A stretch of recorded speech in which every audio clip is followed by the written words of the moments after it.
afternoon to our listeners on Parliament Radio 105.5 FM, our viewers on the Parliament channel, and those of you joining us on the World Wide Web via the Parliament's website, www.ttparliament.org, and our YouTube channel, ParlView. We're also streaming via our Facebook page, facebook.com/ttparliament. We welcome you to today's sitting of the Senate. On the agenda, there's some 7 papers to be laid, 1 report to be presented, 4 questions to be answered, a bill to be introduced, and debate is expected on 3 motions relating to the confirmation of customs import duty, excise duty, and tobacco products orders 2016. The Minister of Finance is expected to present these motions. We take you over now to the chamber.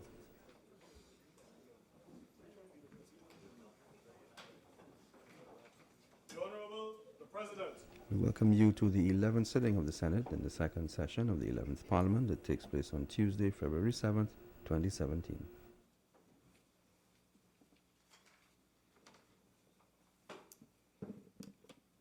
Let us pray. Almighty God, we willingly acknowledge you as the supreme being, most gracious and most merciful. Look down, we beseech you, on us who are members of this Senate, and deign to assist us in the duties that we have to perform on behalf of our beloved country of Trinidad and Tobago. Open our eyes to see the truth and help us to accept it with all its implications into our lives. Direct us, O Lord, in our deliberations, so that setting aside private interests, unwholesome prejudices, and personal affections, we may treat all matters set before us with honesty, courage, and conviction. Through all we say and do in this Senate, may we give glory and honor to your holy name, inspire confidence in our fellow citizens, and make a positive contribution to the peace and prosperity of our nation. Amen.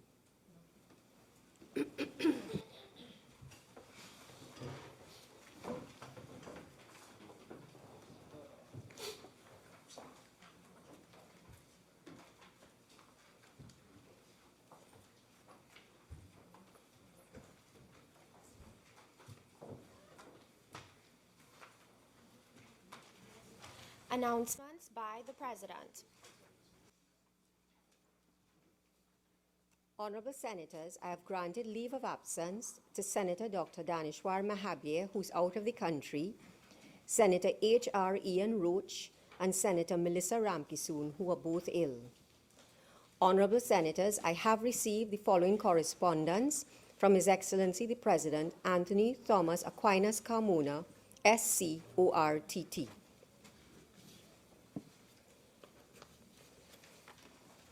The Constitution of the Republic of Trinidad and Tobago, by His Excellency Anthony Thomas Aquinas Carmona, ORTT-SC, President and Commander-in-Chief of the Armed Forces of the Republic of Trinidad and Tobago.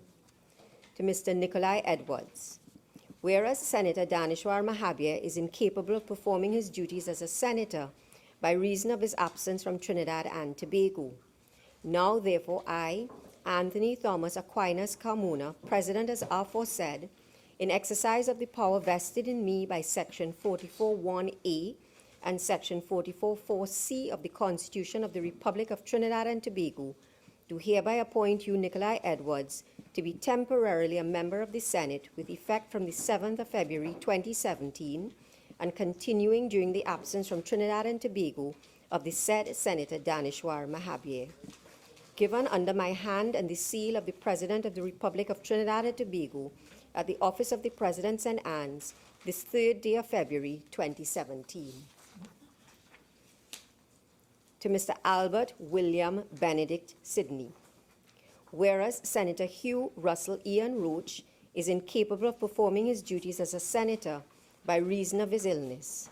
Now, therefore, I, Anthony Thomas Aquinas Carmona, President as aforesaid, in exercise of the power vested in me by Section 44(1)(b) and Section 44(4)(c) of the Constitution of the Republic of Trinidad and Tobago, do hereby appoint you, Albert William Benedict Sidney, to be temporarily a member of the Senate with effect from the 7th of February 2017 and continuing during the absence of Senator Hugh Russell Ian Roach by reason of his illness. given under my hand and the seal of the President of the Republic of Trinidad and Tobago at the office of the President, St. Anne's, this 6th day of February 2017. To Pastor Clive Dottin. Whereas Senator Melissa Ramkissoon is incapable of performing her duties as a senator by reason of her illness. Now, therefore, I, Anthony Thomas Aquinas Carmona, President as aforesaid, in exercise of the power vested in me by Section 44(1)(b) and Section 44(4)(c) of the Constitution of the Republic of Trinidad and Tobago, do hereby appoint you, Pastor Clive Dottin, to be temporarily a member of the Senate with effect from the 7th of February 2017 and continuing during the absence of Senator Melissa Ramkissoon by reason of her illness. Given under my hand and the seal of the President of the Republic of Trinidad and Tobago at the office of the President, St. Anne's, this 7th day of February 2017. Honorable Senators, Senators are required to take the oath.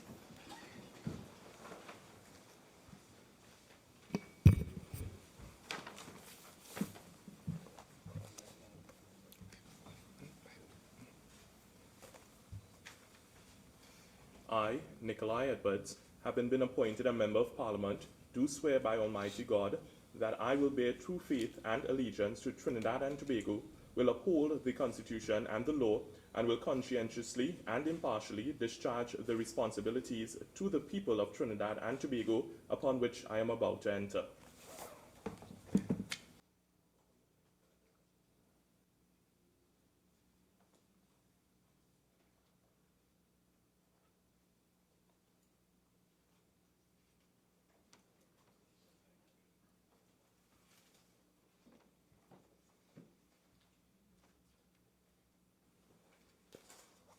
I, Albert William Benedict Sidney, having been appointed a Member of Parliament, do swear by Almighty God that I will bear true faith and allegiance to Trinidad and Tobago, will uphold the Constitution and the law, and will conscientiously and impartially discharge the responsibilities to the people of Trinidad and Tobago upon which I am about to enter.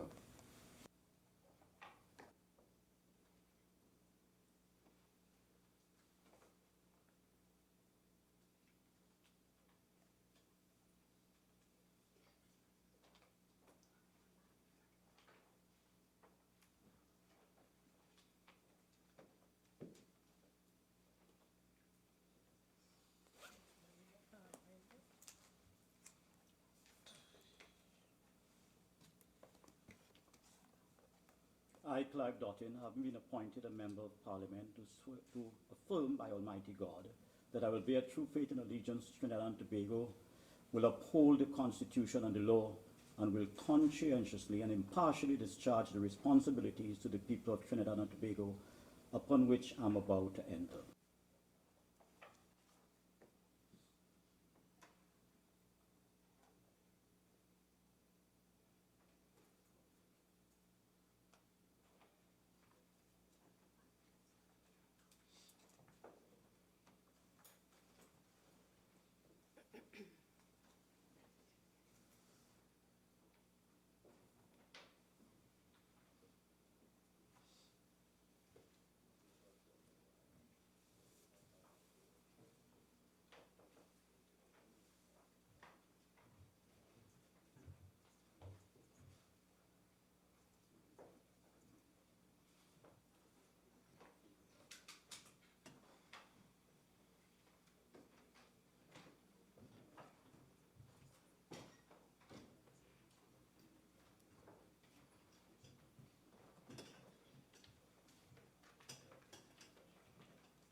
Bills brought from the House of Representatives.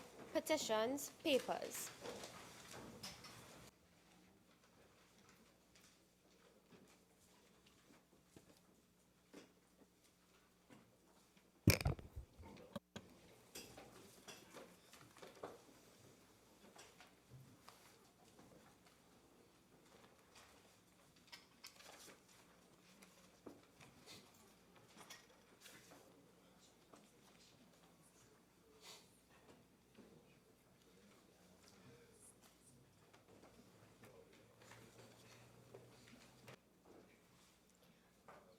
Honorable Senators, I have received the following correspondence from the Speaker of the House of Representatives.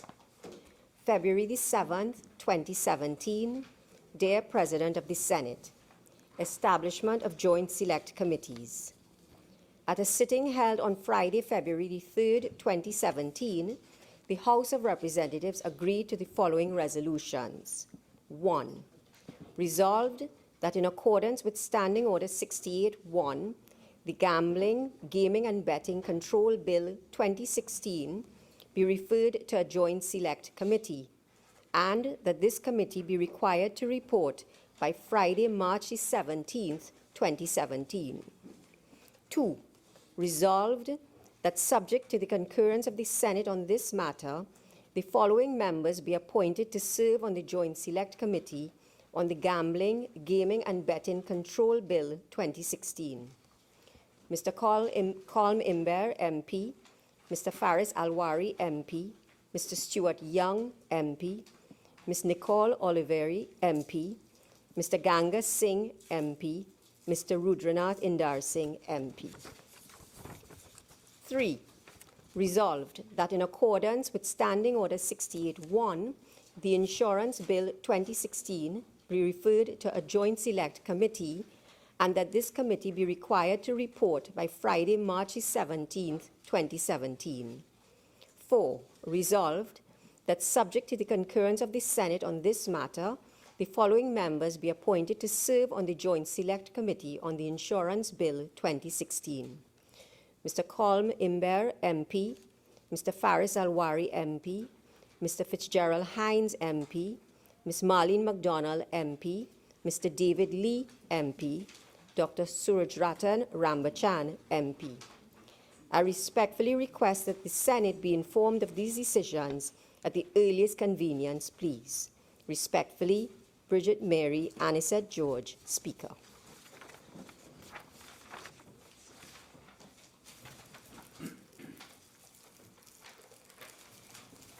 Papers. Acting Leader of Government Business. Madam President, I have the honor to lay on the table the following papers as listed on the order paper in my name and the name of the Attorney General.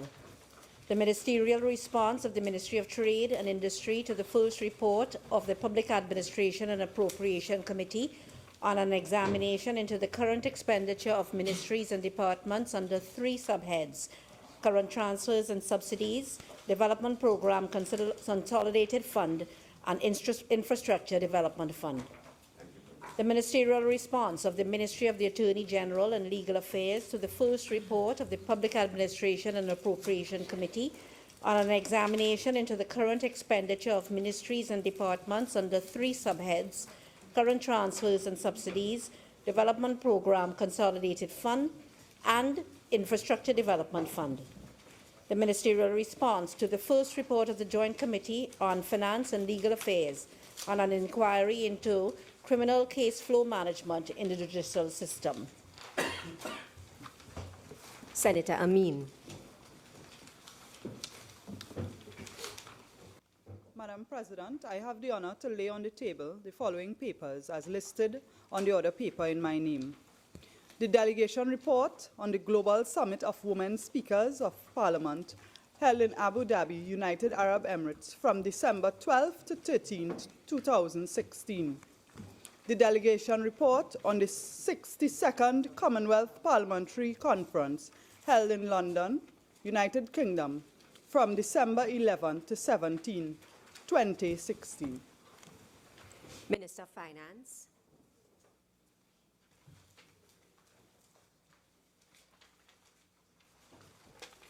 Madam President, I have the honor to lay on the table the following papers as listed on the supplemental order paper in my name. The annual audited financial statements of the National Information and Communication Technology Company Limited for the financial year ended September 30th, 2016. The annual audited financial statements of the Government Human Resource Services Company for the year ended September 30th, 2016.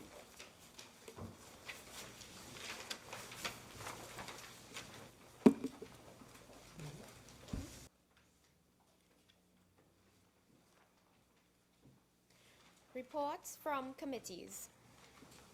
Senator Coppin.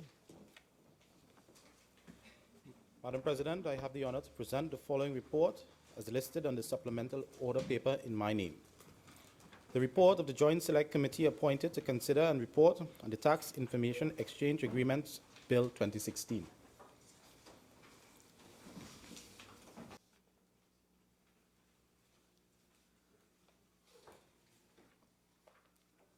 Urgent questions.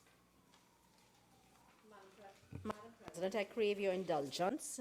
The question to the Prime Minister, may I ask that that be taken later in today's proceedings? We are in a position to answer those questions posed to the Minister of Education and to the Minister of Tourism. Honourable Senators, I will defer the answering of the question to the Prime Minister for later in these proceedings. Senator Mark. Thank you, Madam President. To the Minister of Education, having regard to the recent lockout of students and teachers at the School for the Blind in Santa Cruz, can the Minister inform this Senate of what urgent measures are being taken to address the problems at the school? Acting Leader of Government Business. Thank you, Madam President. The issues are that the Blind Welfare Association is requesting similar facilities which are provided to the denominational boards of management with respect to matters relating to recruitment, selection, promotion, and discipline of school personnel and the activities of the school during working hours. The Ministry has indicated to the Association that matters relating to recruitment, selection, promotion and discipline of school personnel fall under the jurisdiction of the Teaching Service Commission. The day-to-day operation of the school falls under the jurisdiction of the Ministry of Education and, by extension, the principal of the school. The Ministry has prepared a draft Memorandum of Understanding between the Ministry of Education and the Blind Welfare Association, which will guide the operations and management of the School for the Blind, including the roles and responsibilities of the respective parties. In the interim, the Ministry of Education is exploring the possibility of securing alternative accommodation and spaces for teachers and students of the school. The Ministry will also continue in dialogue with the Association towards speedy resolution of this matter. Senator Mark. Madam President, could the Honourable Leader of Government Business and Minister of Trade and Industry indicate, in light of the lockout and the inability of students and teachers to attend to the classes there, could the Honourable Minister indicate to this House when will school be reopened? School is now locked down. Acting Leader of Government Business. What I can say to you that the Ministry of Education is in communication and they are working towards a speedy resolution of this matter and, of course, a resumption of school. They are in dialogue with the association at this time. Madam President, through you, with your permission, could the Honourable Minister indicate, having regard to all that has transacted, when can we anticipate or expect a speedy resolution to this matter affecting teachers and students at the School for the Blind? As I indicated, the Ministry of Education views this as an urgent matter and they are in fact acting with expediency to ensure that a speedy resolution is secured. Senator Mark. To the Honourable Minister of Tourism, given the incomplete upgrade works at Maracas Beach, can the Minister inform the Senate of what urgent steps are being taken to ensure the completion of this project before Carnival 2017? Minister of Works. Thank you, Madam President. Madam President, just to give a little background on the Maracas project. This project started sometime in July 2015 at a cost in excess of $100 million. This was supposed to be a 26-week project, and by January 2016, over $25 million was dispersed, and the project was just about 10% completed. That project has since been stopped because of reasons that the contractor came on unforeseen circumstances in the tender, and the Ministry of Tourism, through NIDCO and the Ministry of Works, have since rescoped the work so that we could have this project completed within the next 5 months. However, Madam President, this project cannot be completed before Carnival, and steps have been taken to ensure that the visitors to the beach facility are not faced with any discomfort that happened a couple of weeks ago when we had a downpour of rain. What the ministry did is to clean the outfall drains, we install a pump, and we have a team there to ensure that the facilities are kept up to a certain standard so that we do not run into any problems with the visitors that will be visiting the facilities over the Carnival season. Thank you. Then could the Honourable Minister indicate to us the name of the contractor involved in this debacle that you have outlined for this Honourable Senate? Madam Speaker, when the government came in 2015, there was a contractor by the name of Calco on the site. That contractor and the contract has since been terminated, and NIDCO is in the process right now of evaluating new bids to award a new contractor on site based on the evaluation of the tenders. Thank you. Madam President, given the reckless, well, I should withdraw that word. Given the nature of the transaction involving Calco, does the government intend to pursue any legal action against that contractor for the debacle that has taken place at that project or on that project? Madam President, coming into government after 2015, the new government found itself dealing with a lot of contracts that has to be referred to the legal team. And I am sure that contract is one of them that is engaging the attention of the Attorney General and his department at this time. Thank you. Senator Mark, I understand that the minister is in a position to answer question 2. So can you pose question 2? Thank you, Madam. To the Honourable Prime Minister, can the Minister, that is the Prime Minister, inform the Senate of what urgent support is being provided to the Children's Authority to address the recent increase in the number of reported child abuse cases? Minister. Thank you. The Children's Authority's response and approach to reports of child abuse is, by design, comprehensive and collaborative, whereby each unit within the organization executes a specialized function which administers a defined role in treating with child abuse cases. The units within the authority that are dedicated to treat with child abuse cases include the registry unit, the emergency response team, the investigation unit, the assessment unit, the child and family services unit, and the legal unit.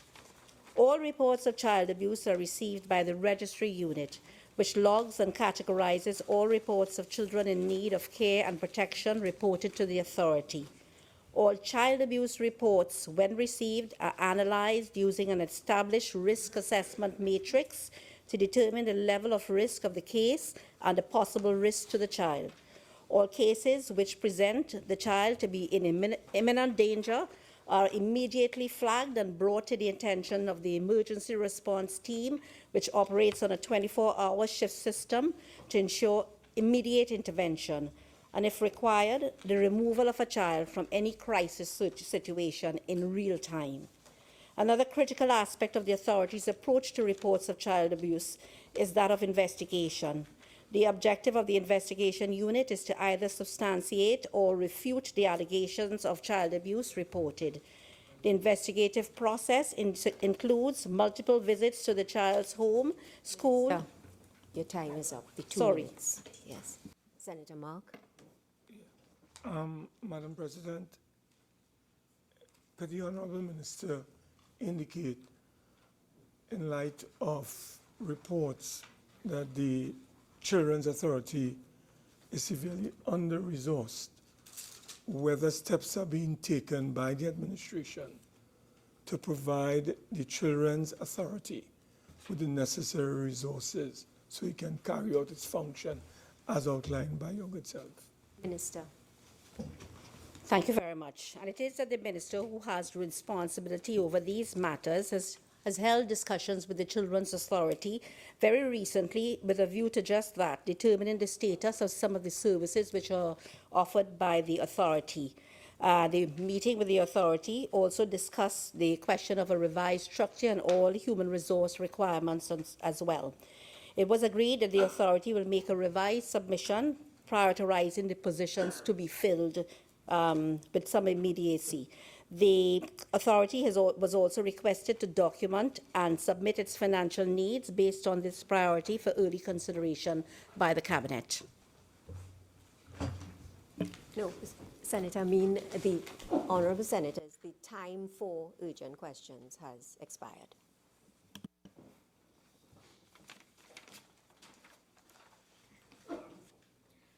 Questions on notice, questions for oral answer. President, the government is in a position to answer questions 23 and 24. We are asking, however, for a deferral of questions 22 and 46 for 2 weeks. And may I say as well that question 45, which is a written question on the order paper, will be in circulation during the course of today's sitting. Questions 22 and 46 are deferred for 2 weeks. Senator Ma. Thank you, Madam President. Question number 23 to the Minister of Energy and Energy Industries.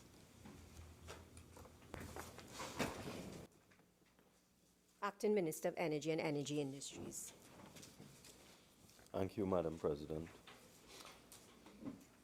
The average daily volume of natural gas purchased by the National Gas Company of Trinidad and Tobago from BGTT, now Shell, for the period April 1st, 2016 to October 31st, 2016 is 114 million standard cubic feet per day.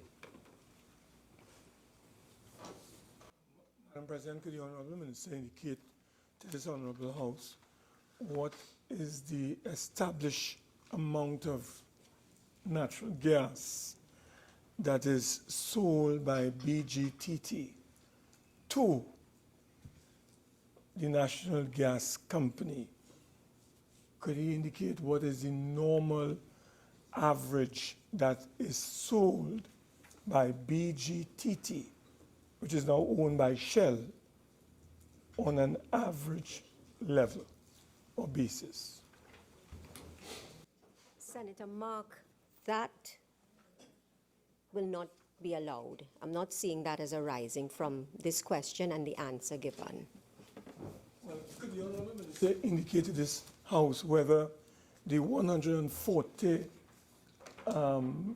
million standard cubic feet of gas, is that the normal average that is sold by BGTT to the National Gas Company in Trinidad and Tobago? Minister. Madam President, it's almost impossible to answer that question since BG has been supplying gas to NGC for many, many, many years. So there's no such thing as a normal average. So I'm afraid I cannot assist the Senator. But if you frame the question in a more specific manner. I'll see what I can do to answer. Madam President, is the Minister aware that the natural gas supply by BGTT to the National Gas Company averages about 220 million cubic standard feet of gas? And can he explain to this House in those circumstances, Madam President, why it is that BGTT is only supplying to the NGC 140 million standard cubic feet of gas, as was identified by the Honorable Minister? Madam President, as I indicated to the Honorable Senator just a few minutes ago, there's no such thing as a normal average when you're looking at a period of time. And I would inform the Honorable Senator, which I thought he was aware of, that BG had 2 gas supply contracts to NGC going back for many, many years. One was for 250 million standard cubic feet per day, and the other was for 220 million standard cubic feet per day. If you add those two together, you would get about 470 million standard cubic feet per day in terms of contracts that were long-term, entered into many, many years ago. But there's no such thing as a national average. You have to be specific in terms of a 2016, 2015, and so on. I have no difficulty in answering the question once you be more specific in terms of your time frame. Madam President, could the Honorable Minister indicate whether the BGTT is being allowed by the government of Trinidad and Tobago to supply natural gas at the level that the Honorable Minister has identified when that particular company, given the contractual obligations, ought to be supplying to the NGC 220 million cubic feet of natural gas in accordance with the contract as identified by the Honorable Minister? Minister. Madam President, I would be happy to answer all of these questions, but the question that was asked was the average daily volume of gas for the period April 2016 to October 2016. So I have no difficulty whatsoever in answering all of these detailed questions that the Honorable Senator is asking, but it needs to be particularized, submitted in a normal manner, and then I will answer them. I don't want to speak off the cuff, to ad lib, as it were, and to give misleading information. So I undertake that as soon as the question comes, we will answer the question. Senator Mark. Thank you, Madam President. Question number 24 to the Honorable Minister of Energy and Energy Industries. Acting Minister of Energy and Energy Industries. Thank you, Madam President. Answer to question 24. The average daily volume of natural gas sold by BGTT, now Shell, to all customers in Trinidad and Tobago for the period April 1st, 2016 to October 31st, 2016 was 698 million standard cubic feet. Senator Mark. Madam President, could the Honorable Minister provide us Senate with a detailed or with an appreciation of the breakdown of the customers involved? Atlantic LNG, for example, the National Gas Company as an example. Could you give us, for instance, how the 600 and above would have been distributed by BGTT? Minister.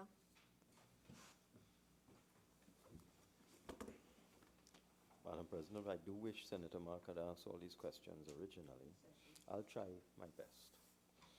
My understanding is that BG, now Shell, produces natural gas from 3 areas: the North Coast Marine Area, the East Coast Marine Area, and the Central Block. all the gas from the North Coast Marine area is supplied to the joint venture special purpose vehicle in Atlantic LNG under a dedicated netback marketing arrangement. BG supplies the NGC with a portion of the natural gas from the East Coast Marine area and from the Central Block. Gas from these two areas is also supplied to Trinling, again, the joint venture special purpose vehicle in Atlantic LNG under a dedicated netback marketing arrangement.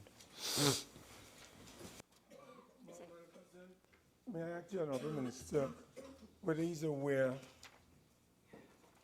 that BGTT is undersupplying natural gas to the National Gas Company and is routing that extra gas to the Atlantic LNG? Minister. As I indicated, I do wish Senator Mark could ask all these questions before, but I'll try my best.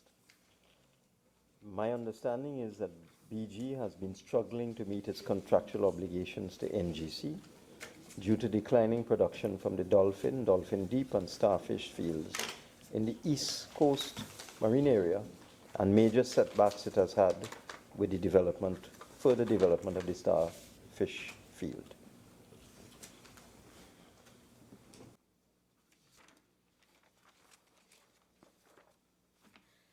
Introduction of bills as listed on the supplemental order paper. The Motor Vehicles and Road Traffic Amendment Bill 2017 in the name of the Attorney General. Motions relating to the business or sittings of the Senate and moved by a minister. Acting Leader of Government Business. Madam President, having regard to the correspondence from the Speaker of the House in relation to the establishment of a joint select committee to consider and report on the Insurance Bill 2016, I beg to move that the Senate concur with the House of Representatives in the establishment of the committee and that the following 6 senators be appointed to serve: Mr. Clarence Rambarat, Mr. Daniel Duque, Dr. Lester Henry, Mr. Wayne Sturge, Mr. Stephen Crease, and Ms. Jennifer Rafful. Honourable Senators, the question is that the Senate concur with the House of Representatives in the establishment of a joint select committee to consider and report on the Insurance Bill 2016, and that the following 6 senators be appointed to serve: Mr. Clarence Rambarat, Mr. Daniel Duque, Dr. Lester Henry, Mr. Wayne Sturge, Mr. Stephen Crease, and Ms. Jennifer Rafful. Those in favour say aye. Aye. Those against say no. The ayes have it. Acting Leader of Government Business. Madam President, having regard to the correspondence from the Speaker of the House in relation to the establishment of a joint select committee to consider and report on the Gambling, Gaming and Betting Control Bill 2016, I beg to move that the Senate concur with the House of Representatives in the establishment of the committee and that the following 6 senators be appointed to serve: Ms. Paula Gopi-Schoon, Mr. W. Michael Coppin, Mr. Foster Cummings, Mr. Wade Mark, Ms. Melissa Ramkisoon, and Mr. Paul Richards.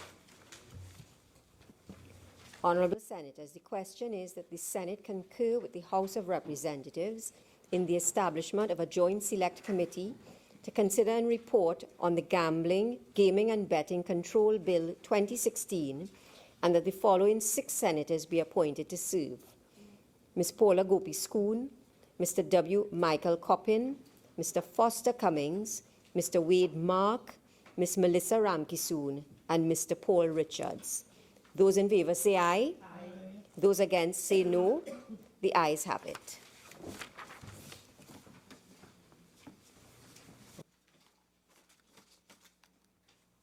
Public business, government business, motions. Minister of Finance. Thank you, Madam President. I beg to move motion number 1 standing in my name. Madam President, in moving this motion, I seek the leave of the Senate in accordance with Standing Order 48-1 to debate along with this matter motions number 2 and 3 on the order paper, which relate to the same subject. Honourable Senators, is this the wish of the Senate?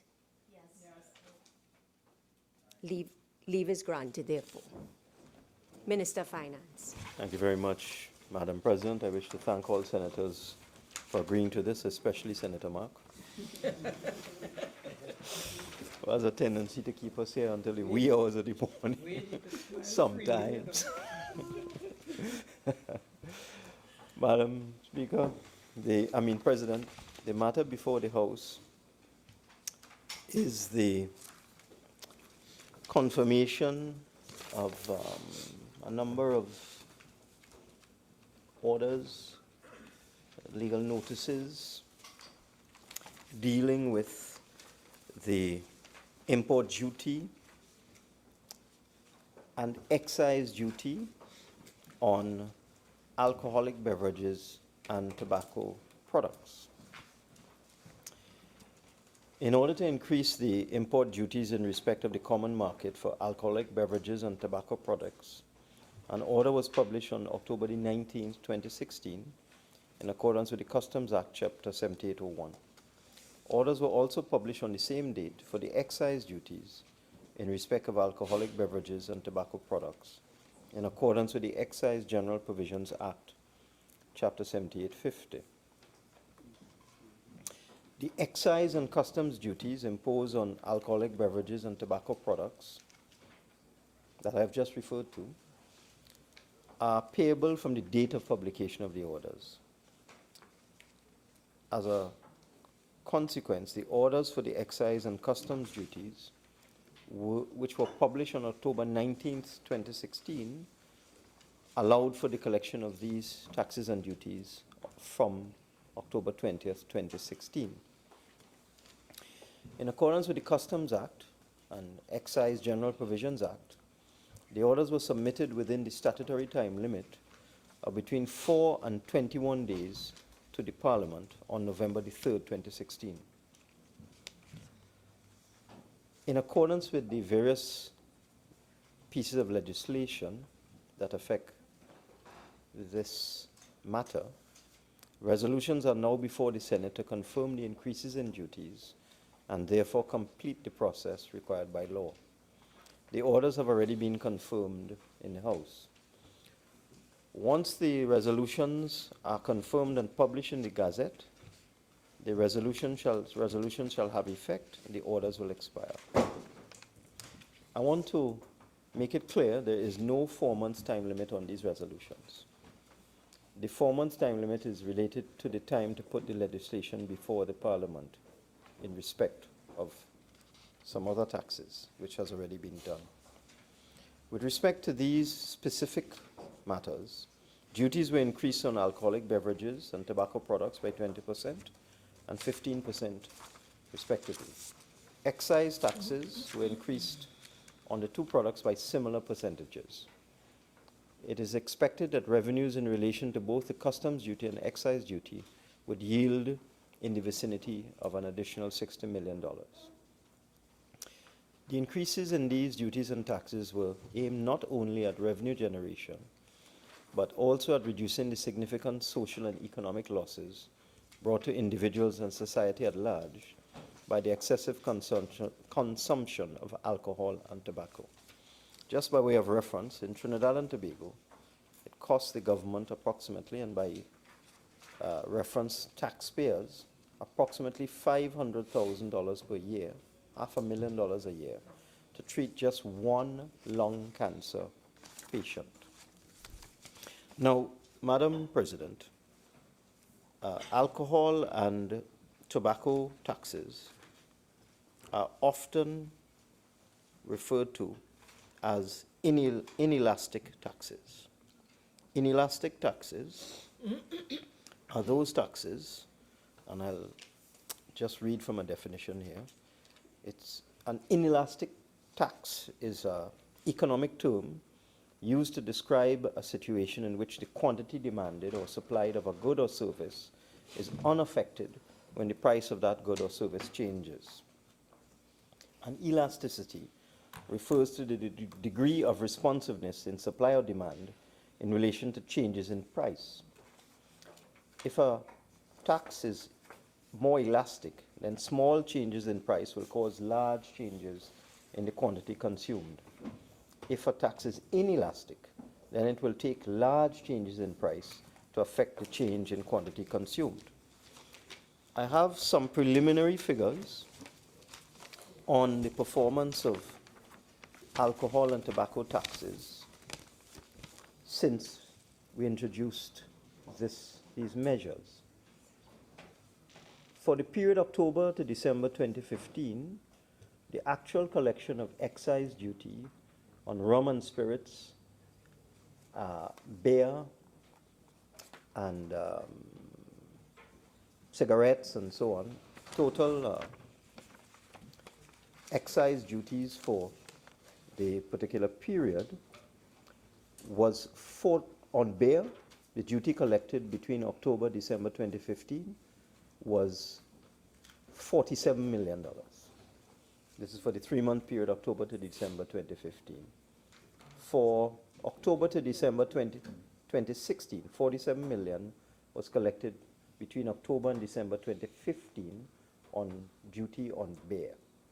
Between October to December 2016, $54 million was collected, notwithstanding the 20% increase in excise duty and import duty. So it does appear that the tax on beer is inelastic. In other words, the increase on the tax in beer has caused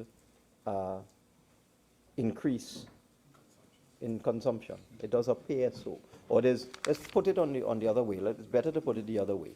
There's no apparent decrease in the revenue collected, much more so.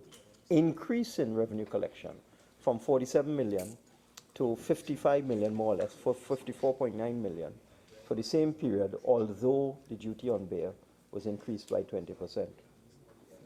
Taking a look at cigarettes now, the excise duty collected on cigarettes between October and December 2015 was $50.8 million, while the excise duty collected on cigarettes between October and December 2016, same 3-month period, was $58 million. And this is notwithstanding a 15% increase in tax on cigarettes. So the price of cigarettes went up, the tax went up by 15%, and rather, instead of the revenue going down, the revenue went up. And this also happened with beer. The one that did not increase, and it's too early to tell the real reason for this, is rum and spirits. The taxes, the excise duties collected on rum and spirits over the period October to December 2015 was 57 million, and over the period October to December 2016 was 36 million. But based on my preliminary research, it seems that what retailers sought to do, because you will realize this was going into the Christmas period, was to exhaust their inventory. So they sold their stocks that they would have brought in at the old rates. And you should begin to see an increase in the taxes collected on rum and spirits in the first quarter of this calendar year and the second quarter and so on. Because rum and spirits have a long shelf life. This is what I've been told. This is not something that I can say that I have a lot of experience with. But I've been told that rum and spirits, you can keep a bottle of rum and a bottle of scotch in your cupboard for 10 years and open it and it's still good. That's what I would not know. Madam President, I'm being assisted here by members of the opposition bench and members of the government bench who seem to know that the older rum or scotch is, the better it tastes. But the fact is that there's a significant shelf life for these products.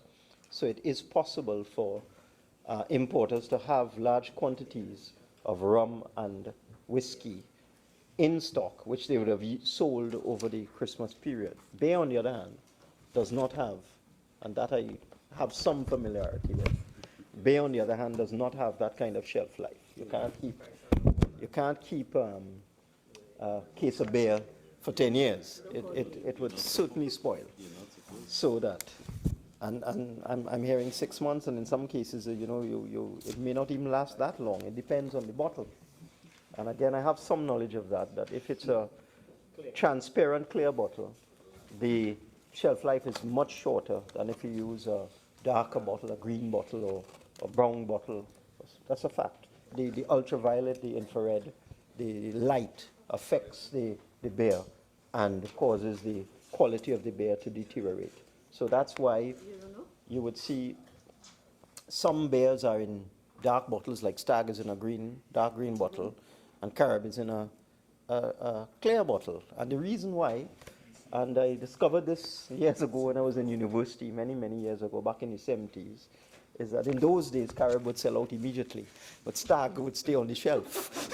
So that they could put the Carib in a clear bottle because it would be sold within, a week or two of being brought to the grocery or wherever you buy it.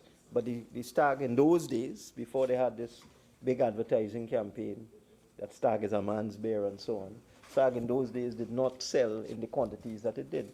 Strangely enough, the same company acquired the Stag and now sells both beers. So it doesn't really matter to them, as far as I can see.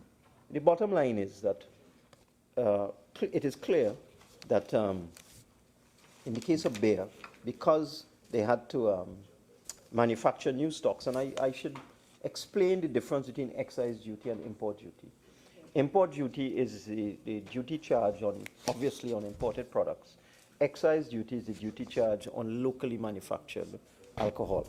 So that we look at these figures I'm giving are with respect to excise duty locally manufactured. And it is clear that because of the shelf life of local beer, or beer generally, not just local, that is why they had to start producing at the new rates, and that is why we are seeing an increase on beer, but they obviously had large inventories of rum, which were they able to sell at the old rates. With respect to, let's look at tobacco tax, for example. That's another tax on tobacco. For the period October to December 2015, the tobacco tax collected was 4.6 million, and for the period October to December 2016, it was 5.4 million. So again, you're seeing an increase in all of the taxes on tobacco in terms of collections, in terms of collection of taxes, and on some of the taxes with respect to alcohol and spirits. But as I indicated, I do expect that as time goes by, we're going to see a general increase, which leads to some sort of validation of the belief that alcohol and tobacco taxes are inelastic, so that because there's no substitute, and that's that's where the whole concept of inelasticity comes in, because there's no real substitute unless you're going to be engaged in some kind of illegal activity. Well, as I said, illegal activity, Senator Cumberbatch. You really don't have, unless you're going to be taking some sort of narcotic as a substitute for alcohol, and you're going to be smoking a plant-like substance as a substitute for tobacco, and it's illegal,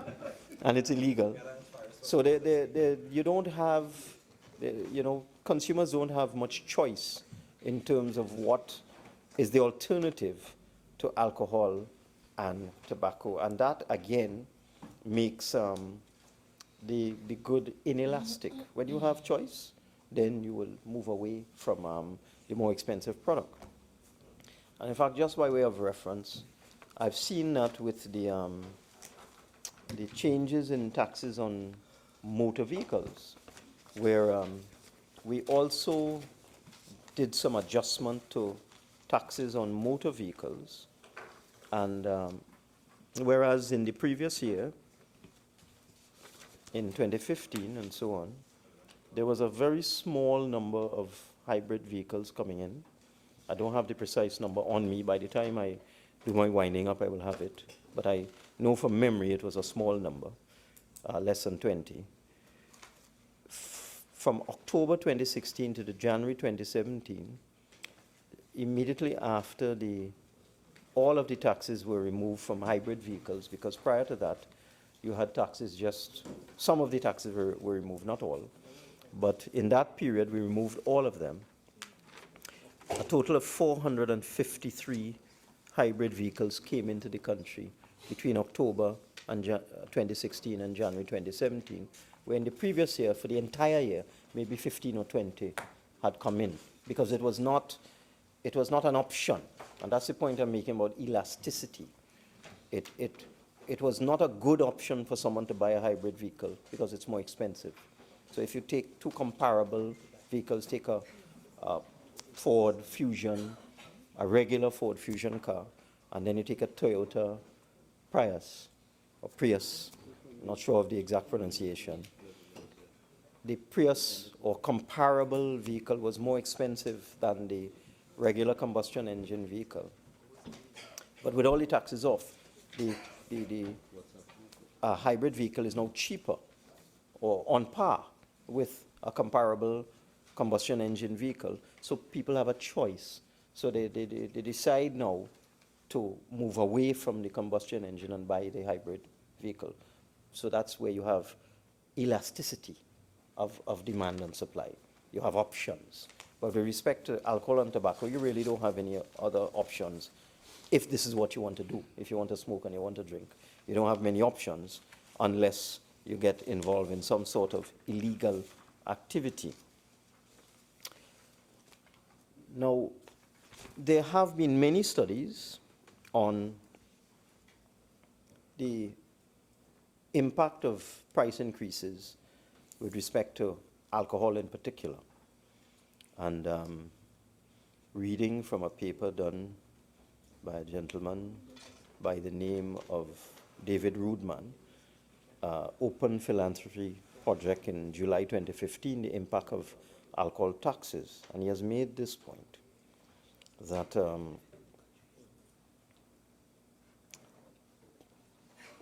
it's interesting, the point he made, that the studies are contradictory. He said there are many studies that have examined the impact of changes in alcohol taxes or prices. Nelson 2013, and then he says the literature is so big, it contains a sub-literature of review. Wagner, Salis, Combro, Tobler, these are all researchers into this matter, the impact of changes in alcohol taxes or prices on consumption.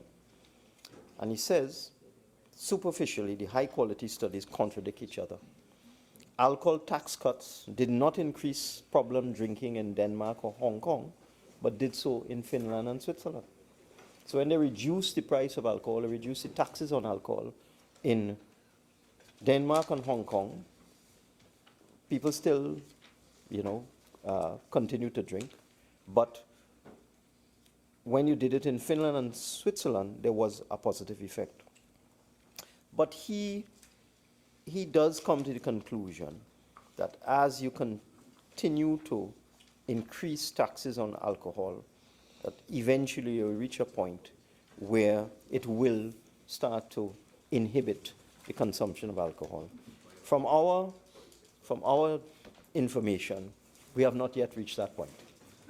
From just on the face of it, we have not yet reached the point where the price of alcohol and the price of tobacco is at a point where it inhibits demand, or it inhibits revenue collection is a better way to put it, because we're getting increasing revenue collection from increased prices on alcohol and tobacco.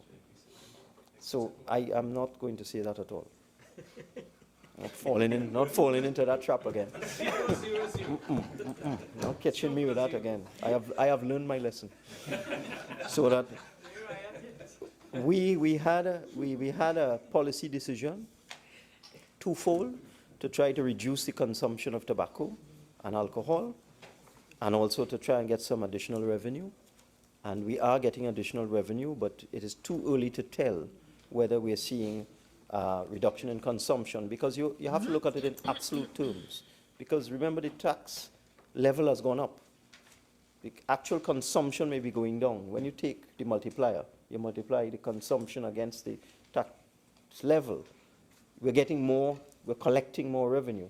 But when you dig deep into the figures, you may find consumption is either flat, or it might be going down slightly by a couple %. And the 20% increase is compensating and creating the increased revenue. So I don't think I would be able to give a clinical analysis of this matter until the budget later on in this year, when we have a 12-month examination of exactly what has occurred in terms of consumption versus increased taxation. And Madam President, I hate to say these are very simple and straightforward motions, but they are. So with those few words, I beg to move.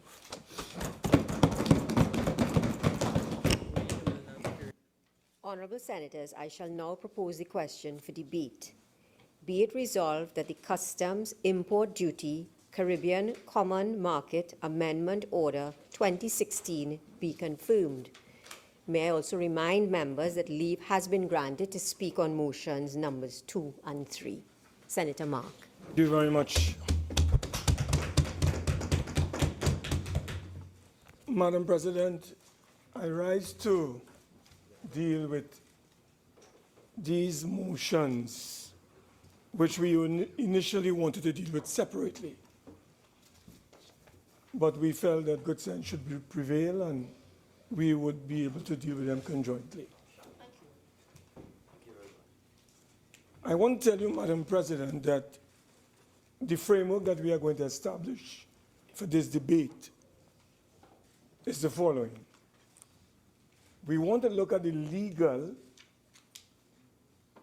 aspects of this legislation.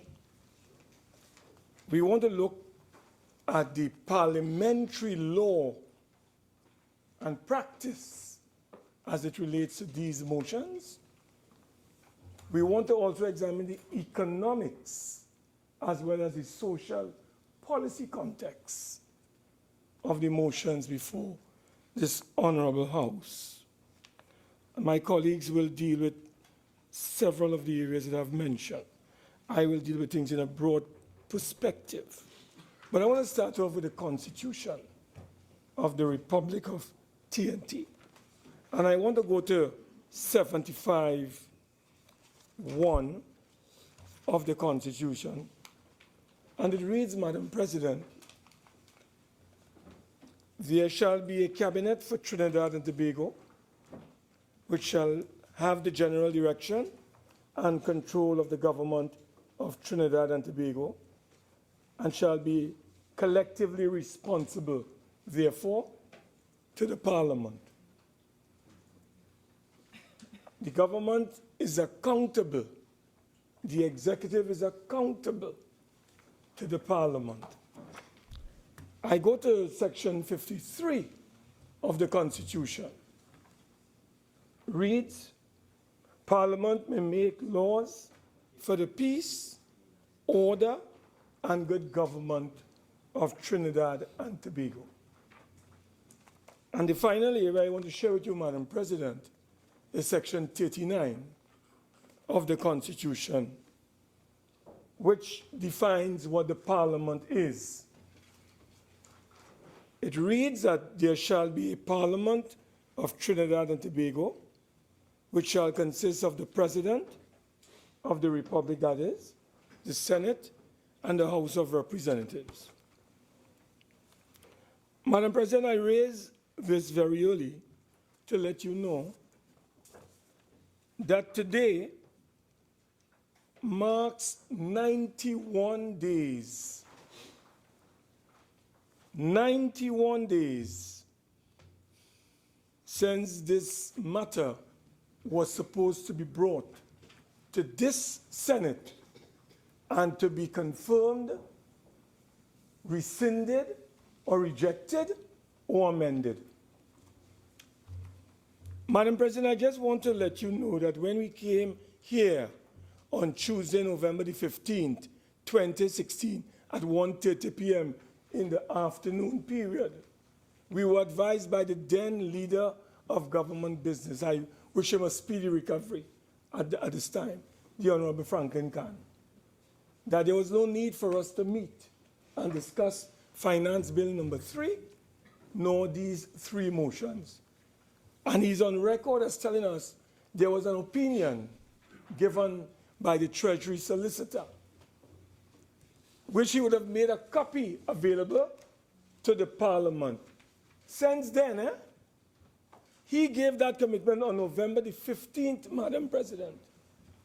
91 days later, we are yet to receive that legal opinion that was promised by the then government leader, the Honorable Franklin Khan. You know what we had to do, Madam President? We had to get this copy through innovative means. Madam President, so we have a copy of the opinion that was denied this Parliament to demonstrate the disrespect, the contempt, the contumely that they treat this Parliament and the Senate. And we have our honorable friend, the Minister of Finance, coming here today to tell us it's a simple matter. It's a simple matter. Contumely. C-O-N-T-U-M-E-L-Y.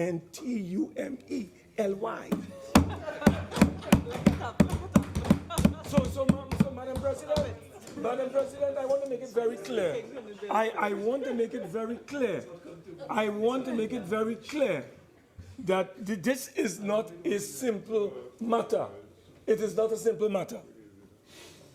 We are not prepared on this side of the bench and this side of the Senate to engage in illegality and unlawful conduct and behavior. We will not be party to that. Madam President, I read the definition of the Parliament for you and for this Honorable House so we can all understand when we get into the subject matter, properly speaking, what we are dealing with. So here it is, Madam President, motion number 1, dealing with what is called the common market origin. That is where it is being asked of the Senate, be it resolved that the Customs Import Duty Caribbean Common Market Amendment Order 2016 be confirmed. But Madam President, before that, it makes it very clear, and I want to read it. Whereas it is provided in Section 7 of the Customs Act, 7801, the President may by order increase or reduce any import or export duty of customs or impose new import or export duties of customs, and from the date of the publication of the order in the Trinidad and Tobago Gazette and until the expiry of the order, the duties specified in the order shall be payable in lieu of the duties payable prior thereto. It goes on. And whereas it is provided in Section 7.2 of the Act that an order issued under the section shall, after 4 days, Madam President, and within 21 days, may I repeat, the Customs Act that is being amended to give effect to this order says, Madam President, that this order that is issued after 4 days and within 21 days from the date of its first publication be submitted to the Parliament. Be submitted to the Parliament.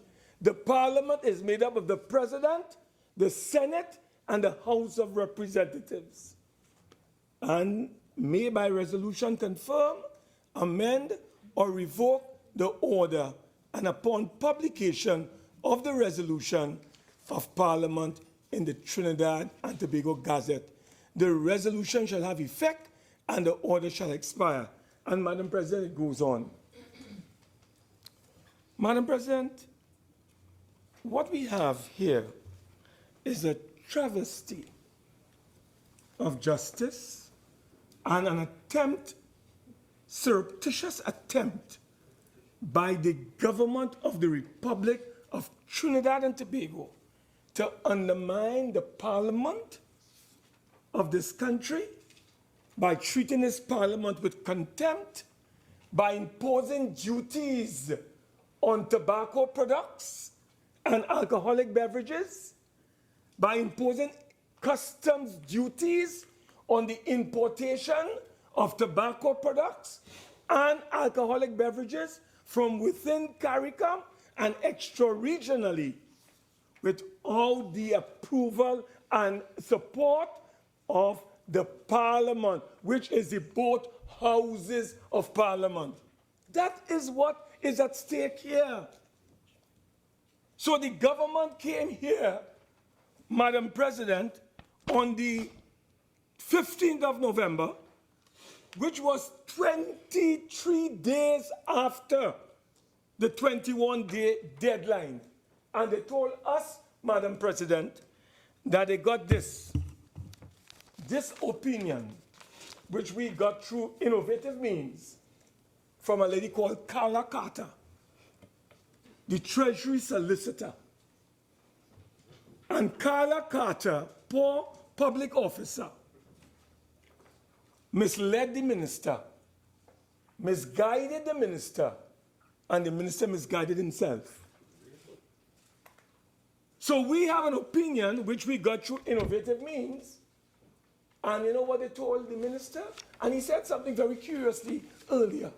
He said the 4-month period doesn't apply to these matters. Well, if the 4-month period does not apply, why did you come now?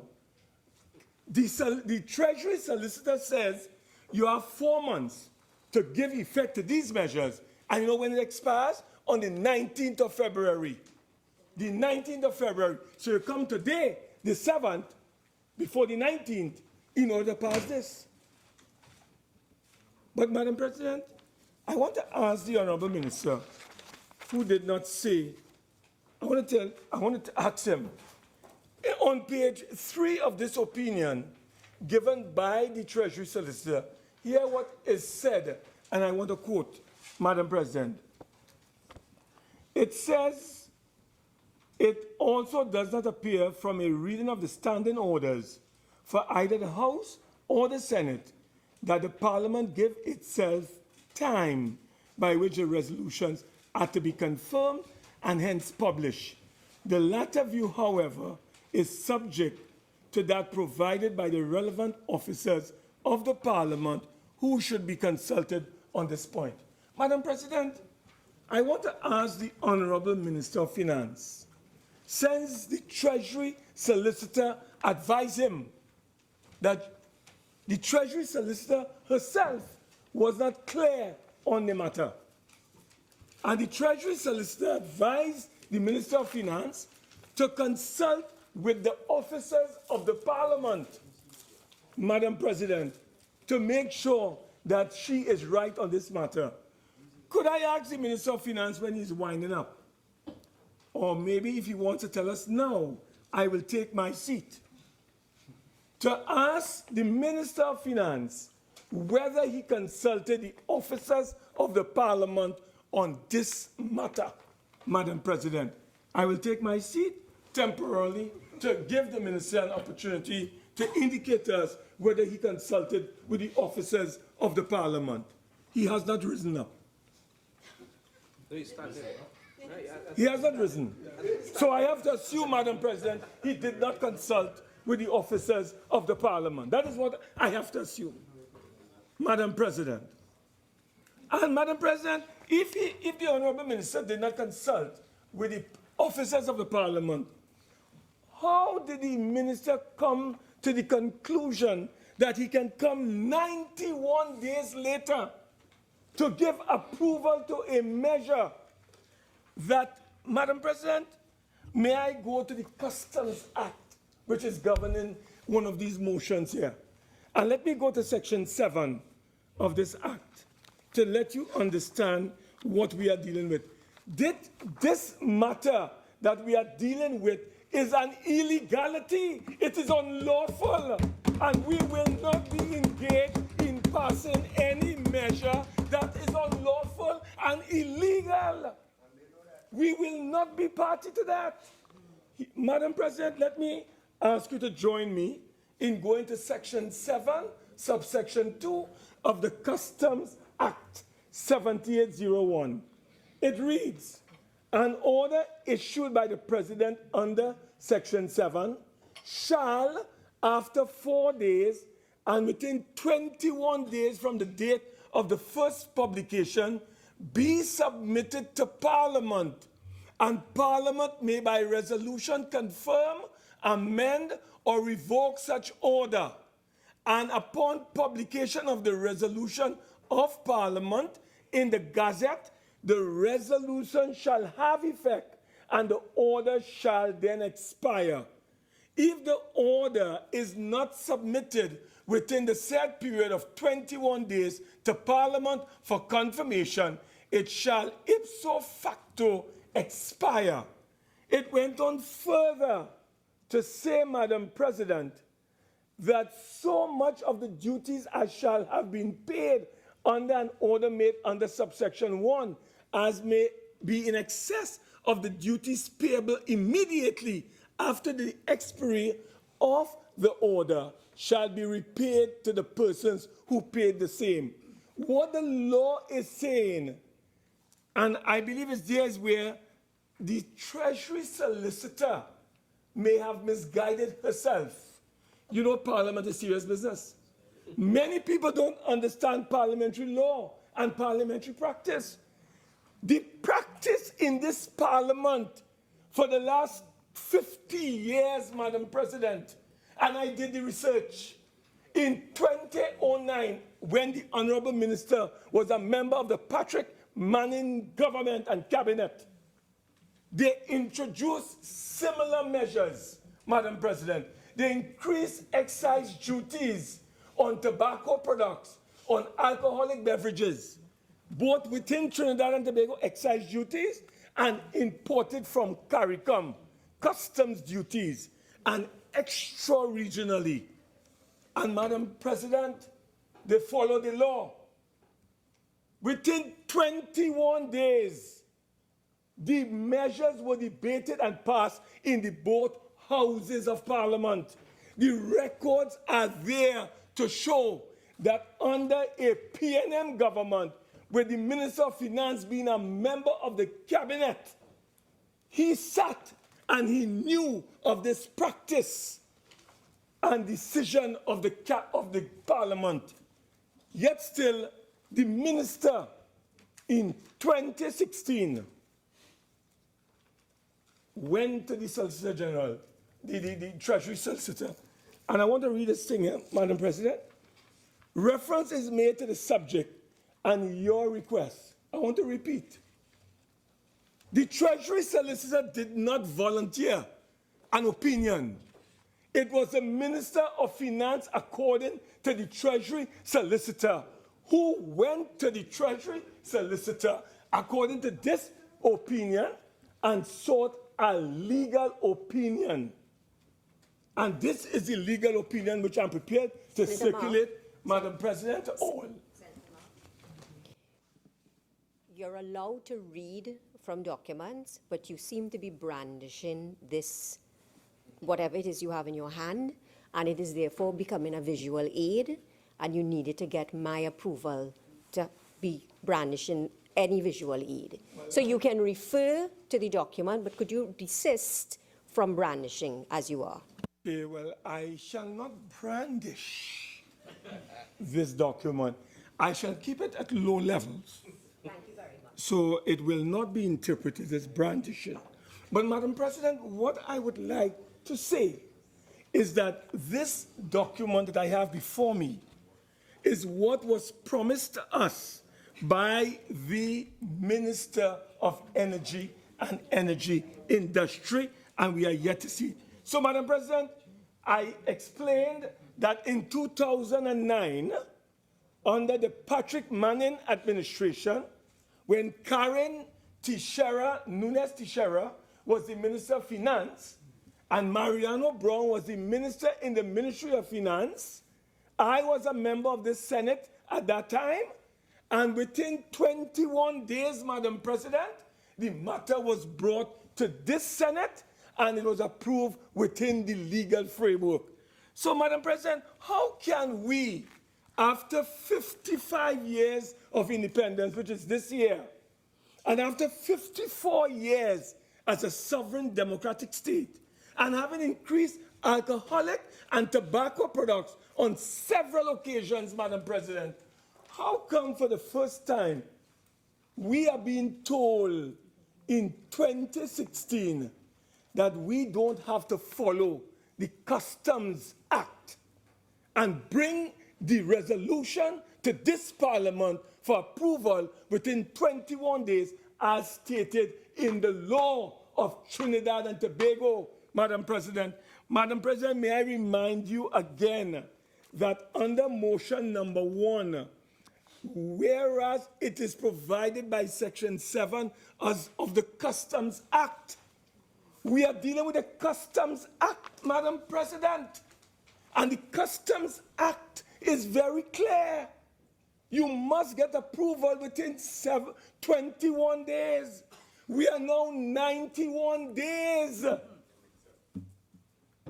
So are we to go to court, and is the government going to refund CARICOM products and owners and all persons in Trinidad and Tobago who bought alcoholic products and alcoholic products, and when the government and so on was not supposed to be doing that unless they came to the Parliament within 21 days and get approval, Madam President? Madam President, we are very, very disappointed in our Honorable Minister of Finance, because the Honorable Minister of Finance is a person who understands parliamentary practice. He understands parliamentary traditions. He understands parliamentary convention. And Madam President, may I advise, parliamentary practice is almost equivalent to statute law. It is almost equivalent to statute law. And when we have a practice in this Parliament, as we have had for the last 54 years, you do not monkey around, Madam President, or I should say not monkey around, you do not engage in flippant actions when it comes to parliamentary practice. And Madam President, why did the Minister of Finance not consult the officers of the Parliament? We have the clerk of the House of Representatives, an institution of knowledge of parliamentary practice and procedures. How come he didn't consult? And Madam President, in the opinion, the Treasury Solicitor, Mrs. Carla Carter, advised the minister to please consult with the officers of the Parliament so that you would not misguide yourself or mislead yourself. So we come today, 91 days later, to pass a measure that ought to have been passed on Friday, the 10th of November.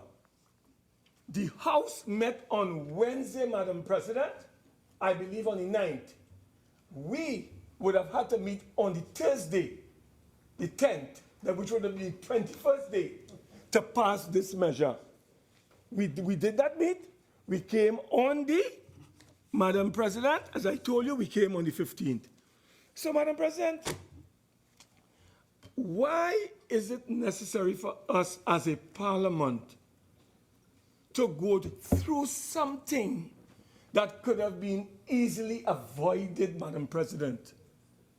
Why are we being asked today, 91 days later, to give approval to 3 motions that ought to have been approved since 91 days ago, Madam President.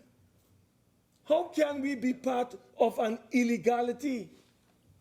We have pledged to be part of making laws for the good order and peace and government of Trinidad and Tobago, not to make bad laws, not to approve illegal measures, not to approve unlawful activities and motions. And that is what, Madam President, we are being asked to do today. And we cannot. I want to serve notice on the government that the opposition will not be supporting these 3 unlawful and illegal motions that you have brought for approval today. We cannot support it. Madam President, I ask you to join me on the Excise Duties Provision, General Provisions Act, which is what is governing motions 2 and 3, respectively, as it deals with tobacco and alcoholic products. Madam President, this is the law of the Republic of Trinidad and Tobago. Hear what Section 13 of the Excise General Provision Act says. Madam President, it says, Section 13(1), Chapter 7850. Parliament may from time to time by resolution impose excise duties and revoke, reduce, increase or alter any such duties and provide for exemptions therefrom. However, all excise duties in force at the commencement of this act shall continue in force until revoked, reduced, increased or altered by resolution under this section. Subsection 2, 13 subsection 2 states, the minister may by order impose any new excise duty. Madam President, that is the right of the government to impose any duty. They have that right. Or increase any excise duty. And from the date of publication of the order in the Gazette and until the expiry of the order, the duties specified in the order shall be payable in lieu of the duties payable prior thereto, provided that every order issued under this subsection shall after 4 days, Madam President, after 4 days, and within 21 days from the date of its first publication, be submitted to Parliament, and Parliament may by resolution confirm, amend, or revoke the order, and upon publication of the resolution of Parliament in the Gazette, the resolution shall have effect and the order shall then expire. It says, Madam President, if the order is not submitted within such period of 21 days to Parliament for confirmation, it shall ipso facto expire. And it goes on in subsection 3 to warn the minister, if you do not adhere to the law, the minister may, upon application by anybody who feels aggrieved by this illegal action, remit upon application, remit or refund in whole or in part any excise duty whenever he deems it expedient to do so. So even in the Excise General Provision Act, Madam President, the same provision is contained as in the Customs Act. These are the 2 pieces of legislation that we are dealing with today in the Parliament. And the government is in breach of those 2 pieces of legislation. And therefore, Madam President, it is very difficult for us to support illegality. Madam President, may I also advise as we proceed? I want the Honourable Minister to indicate to this Parliament whether, Madam President, he is discriminating against products from CARICOM. Because somewhere I heard him say 15% excise duty for tobacco products and alcoholic products produced in Trinidad and Tobago. Yes. That's not what I said. I said alcohol is 20% and tobacco is 15%. There's no discrimination between excise and... So we're on a level playing field. And extra regionally, are we talking about 30%? Extra regionally, 20. Fine, that's great. But as the honorable member indicated, Madam President, when we are dealing with this matter, and again, I cast no aspersions, what I'm about to say. I want to make it very clear. I cast no aspersions. It might have been an oversight on the part of the minister. He may not have deliberately or maliciously done it. May not. Did not. But, Madam President, I want the Honorable Minister to explain to this House and to this country, because I went through the 2006 budget speech of the Honorable Minister of Finance then, Patrick Manning. And you know, Madam President, what I saw? When he increased the prices or the excise duties via increased taxes on tobacco and alcoholic products, both within and outside of Trinidad and Tobago, it was with immediate effect. It was with immediate effect. I would like the minister to explain to this country why he came in his mid-year midterm review and announced a number of measures, including increases in gasoline prices with immediate effect. But he also announced in the midterm review, Madam President, that he was about to increase the excise duties on alcoholic products and tobacco products in his midterm review, given an undertaking that when the finance bill was brought in August, it would take effect. Madam President, the finance bill came in August and no effect took place. And you know, when the minister introduced the new rates of duties in the month of September in budget 2017. So, Madam President, the question that has to be asked is whether it was an oversight on the part of the minister to announce a measure in the month of April and to give the big puppies, the big importers of whiskey and wines and Baileys and all the gray and white and rum and everything that coming from outside, to give them, Madam President, April, May, June, July, August, September, almost about 7 months, 6 months rather, clear notice. So you know what they did, Madam President? And if I were a businessman, I guess I might have done the same thing. If I get advance notice, I might have done the same thing. So what I did, Madam President, or what the businessman would have done, he just stockpile. So they got an opportunity to stockpile rum, whiskey, everything for 6 months, and then did what? Took advantage of the increase and applied to the ordinary people. So the ordinary people were called upon to pay increased rates for rum, for beer, for what have you. But you know what? They were buying that at the old price because they had already stockpiled in their warehouses, Madam President, all these items. These are matters and so on that we would like the Minister of Finance to clear for us. Whether the Honorable Minister of Finance really made an error or whether he was misled to make that announcement that resulted in that fatal error. It has never happened before, from what I know, Madam President. It has never happened before. So, Madam President, we want to ask the Honorable Minister,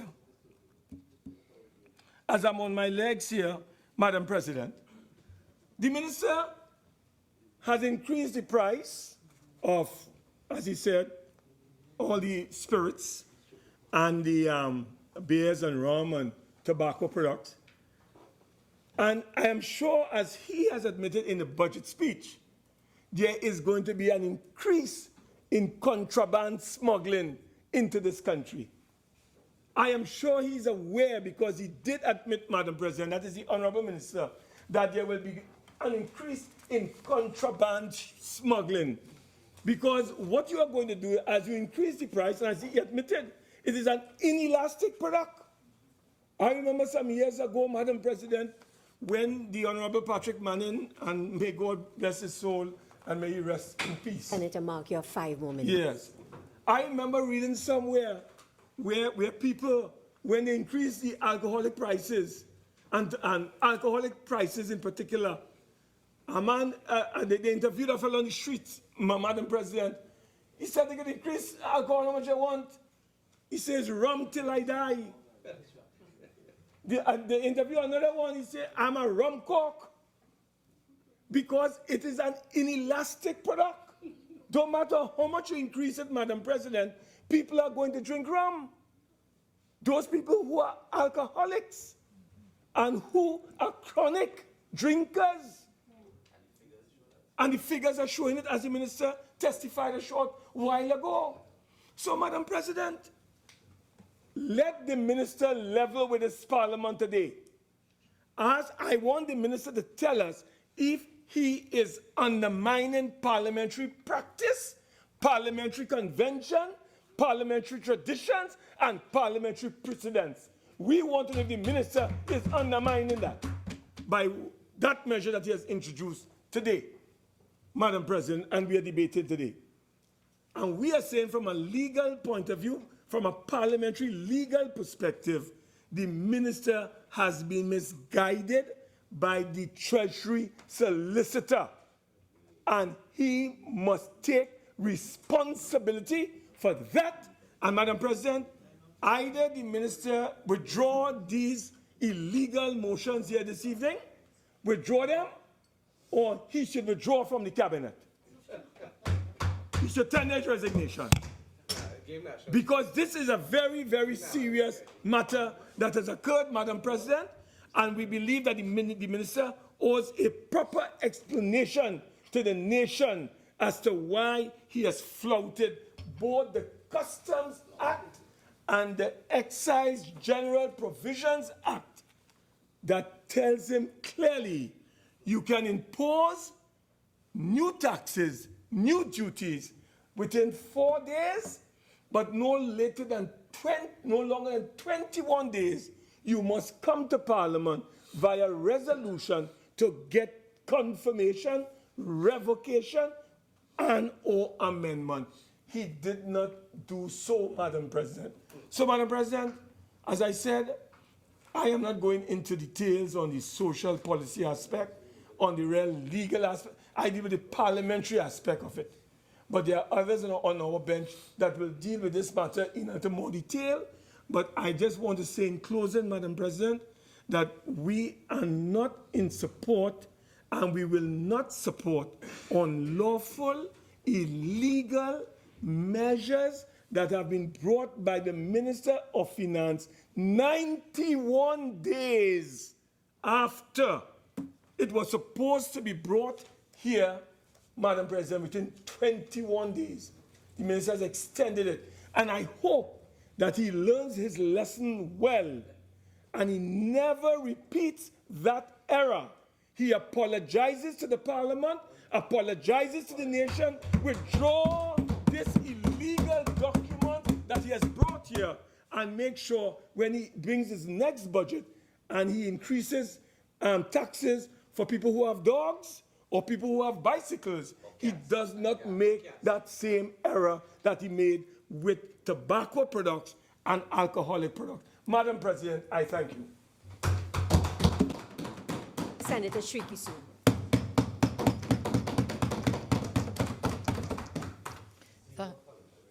Thank you, Madam President, for allowing me to enter this very interesting debate.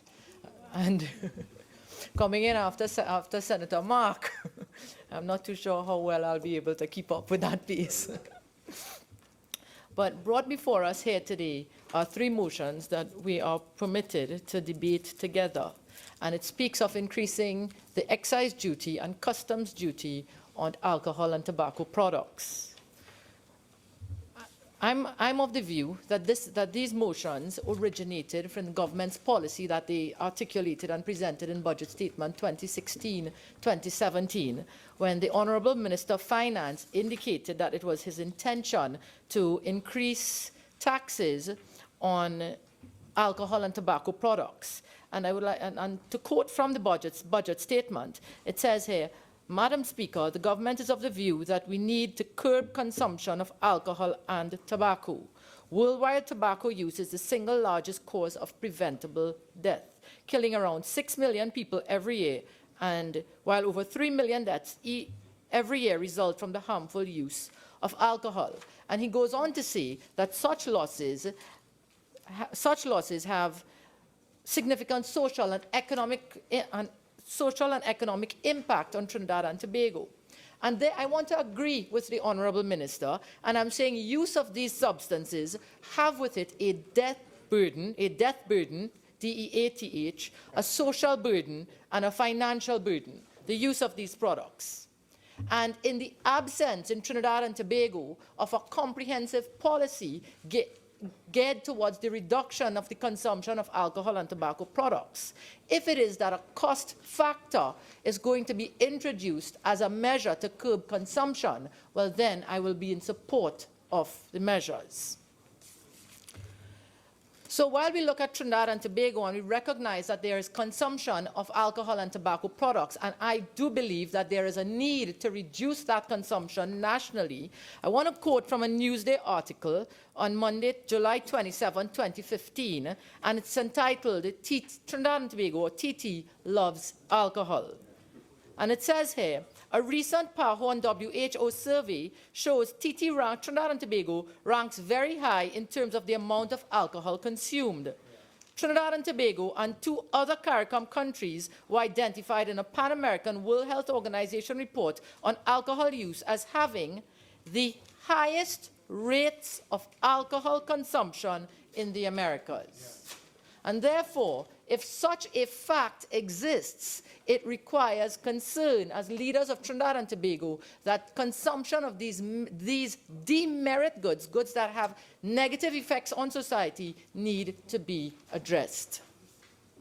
And I would like to push this point a little further by saying, while we consider the consumption of alcohol and tobacco products in Trinidad and Tobago, we need to look at our current economic times. And our current economic times presents an outlook that's not so positive and somewhat described as recessionary by some. And I would like to demonstrate for a brief moment the link between the consumption of alcohol and cigarettes, those products, and the recession. What occurs during this time period? One article, and it says here, how economic crises affect alcohol consumption and alcohol-related health problems, a realist systematic review, and that was on the 18th of February 2015, an article by the National Institute of Health out of the US, and its finding is, this realist systematic review suggests that among men, the net impact of economic crises will be an increase in harmful drinking, bearing in mind that we are already high on that alcoholic consumption list. On 20 of November 2013, from the same institute, the article entitled Economic Loss and Alcoholic Consumption Problems During the Recession of 2008-2009, its findings, respondents who were affected by the recession, and I want to emphasize that, respondents who were affected by the recession had twice the odds of negative drinking consequences compared to those unaffected. The Health and Time magazine, do people really drink more when the economy tanks? And finding is, we are one of the first to show that even though incomes decline for most people during an economic downturn, they still increase problematic or risky drinking. Alcohol sales thrive in hard times, article by CNN Money. And recession fuels risky drinking for both jobless and employed, an article by Remy Molina of Life Science. So, Madam President, what I'm showing here is that while we are considering the motions before us here with respect to the increase in taxes with respect to alcoholic and tobacco products, the potential impact continued consumption of these products can have on citizens of Trinidad and Tobago is quite great, and greater at times of economic downturn that we are in. And it is in that context, I would like to say, that these measures are most relevant at this time, and I most certainly support it. Arrive Alive, an article by Trinidad Express quoting Arrive Alive says 55% of road deaths caused by speeding, but 30% of fatal accidents are caused by the use of alcohol. So what we're seeing here is also an impact, a direct impact. So it is with this in mind that my presentation here today, or my contribution, is most certainly in support of these measures presented before us. However, I would like to make two other points, or maybe three thereabout, by considering how the level of taxation that was brought.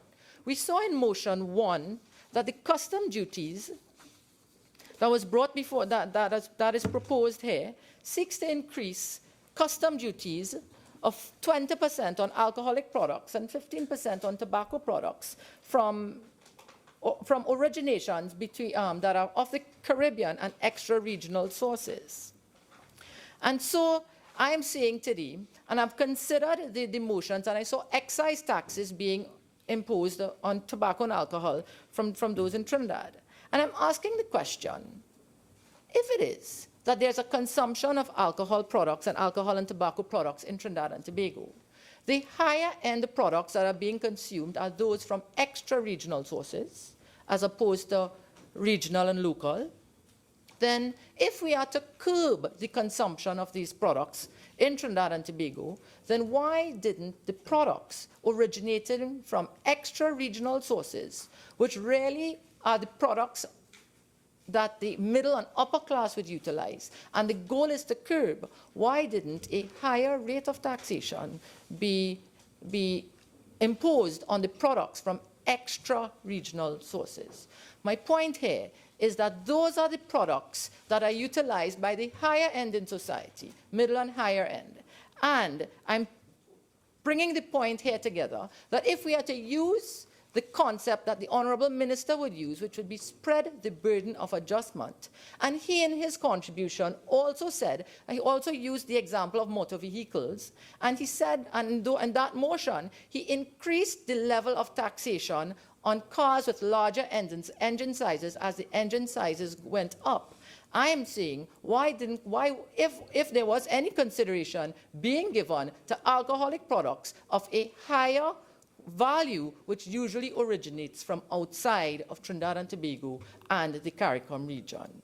And that's one of my concerns that I would like addressed in terms of spreading the burden of adjustment, in terms of reducing consumption. If it is that we're asking those who are more affluent in society to carry a higher burden of tax with respect to cars, for example, then why is it with respect to alcohol, it's at the same level?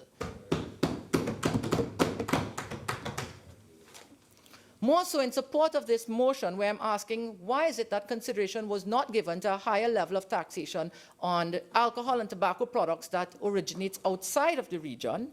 There were two other increases of this type tax in 2006, 2009. And if I go to the 2009 budget presentation, it says here, and if you allow me to quote, Madam President, Mr. Speaker, it is also proposed to increase the excise duty on locally manufactured rum, beer, and other alcoholic products by 15%. And I'm just skipping down, and it says here, import duties on rum, beer, and other alcoholic products from extra-regional sources will be increased by 30%. That was 2009. So I'm just quoting the budget statement and the policies of the past, and just asking, what was the rationale for not being consistent with 2009? So too it was in 2006. Again, Madam President, if you allow me to quote from that budget statement, it says here, Mr. Speaker, we also propose to increase excise duty on locally manufactured rum, beer, and other alcoholic products by 15%. And if I drop down a little, it says, import duties on rum, beer, and other alcoholic products from extra-regional sources will be increased by 30%.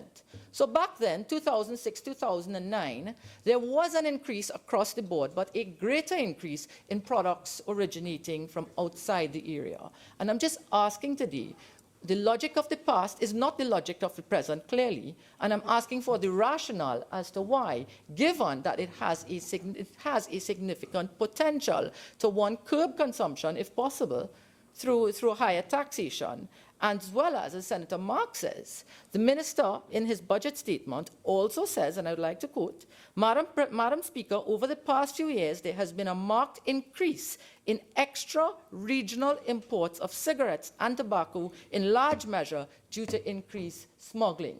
So if we're aware that there's an increase in importation of these products that originate outside of Trinidad and Tobago and the region, and there's a potential for a revenue stream from it, which the minister alluded to, then a higher taxation on those products will deliver a higher level of revenue to the minister.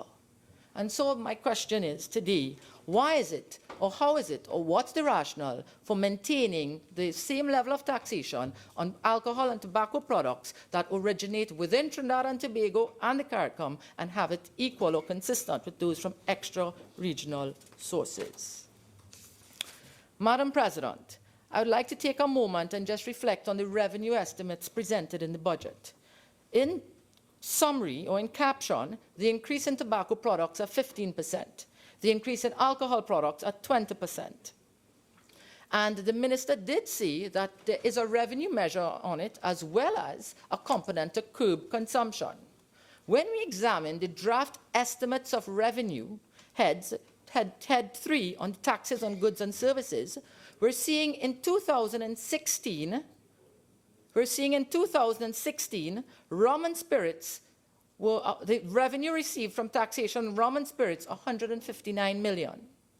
In 2017, it's 205 million. The increase from 2016 to 2017 being 29%, according to the draft estimates. But the increase in taxation is 20%. So if the increase in the tax is 20%, but the total revenue collected is 29%, so the total revenue increased is greater than the proportion of the tax, it's telling me that the only way that could happen is if consumption increases. But the measure is meant to reduce consumption. And so I have a little concern with that revenue estimate.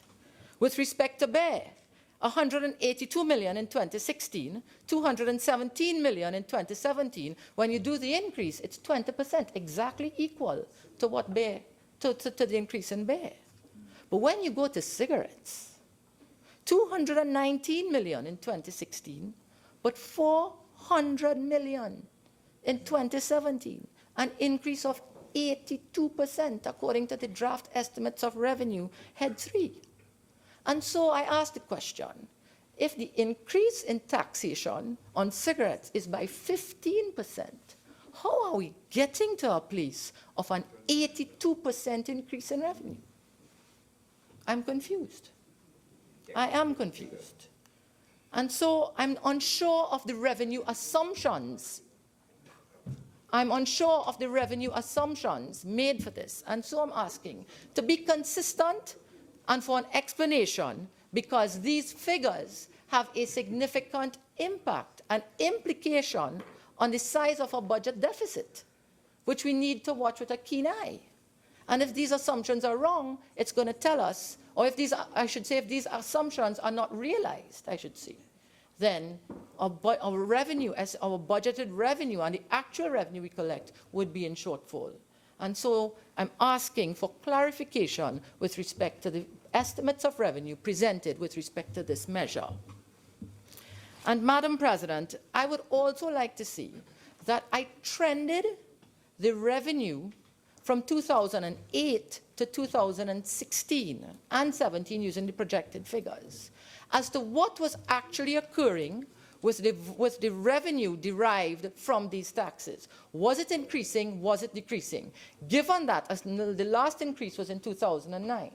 What I saw when I trended the data and tried to collect it, was that in 2009, from 2009, the revenue sought to increase.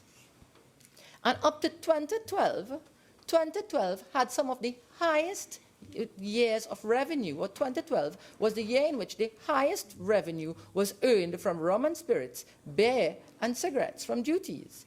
And from 2012 and downward, there was a decline. 2012 and down and after, there was a decline in the revenue derived from these taxes. 2012 was 177 million for rum and spirits. 2013, 152. 2014, 156. 2015, 153. 2016, 159. So these figures never got back up to 2012 figures. So at the same level of taxation, I'm saying consumption is fairly consistent. Then how come is it in 2017 we are projecting higher figures? And the minister, in full respect to him, did indicate that he experienced increases in this revenue over the period October to December.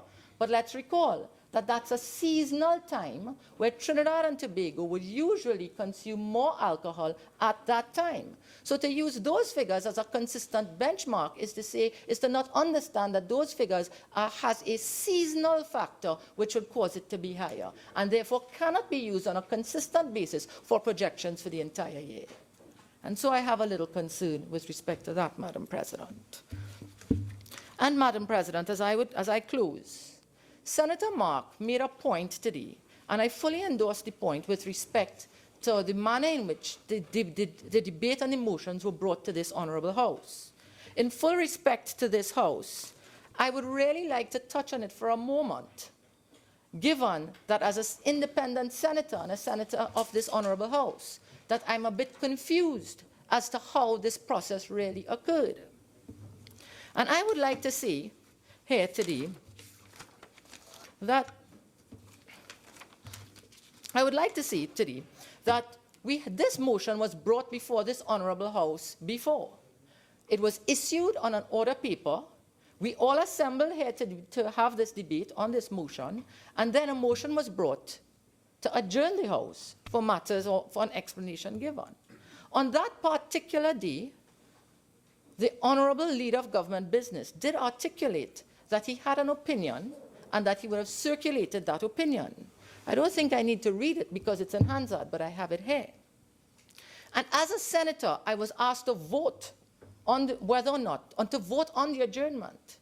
And I'm being placed in a situation to vote from an uninformed perspective for which the government alone at that time shared.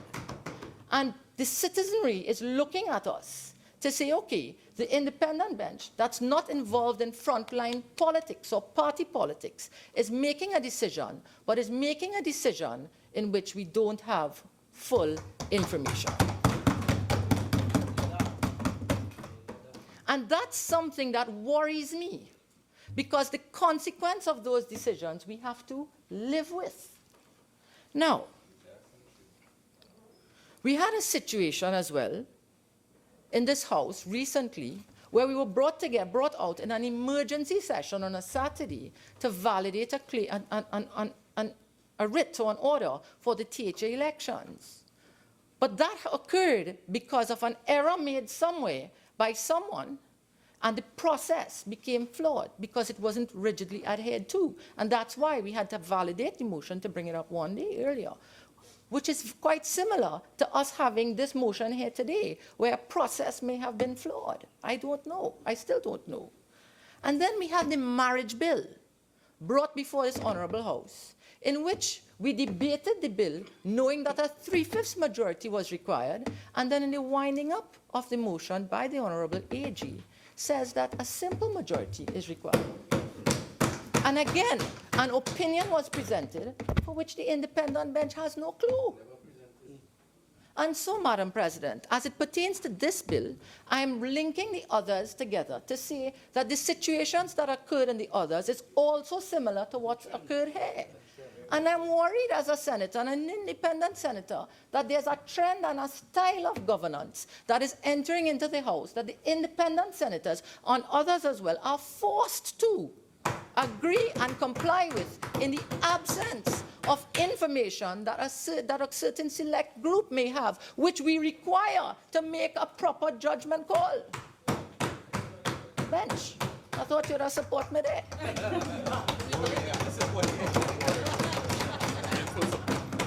Yeah. And I'm really, really, really concerned as a senator.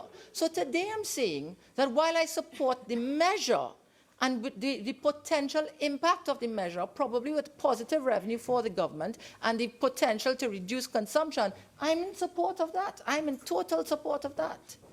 But whether or not the correct processes are being followed in this House as we sit together to legislate and to lead our country, Madam President, I am very much concerned because the trend is not revealing such. I thank you, Madam President.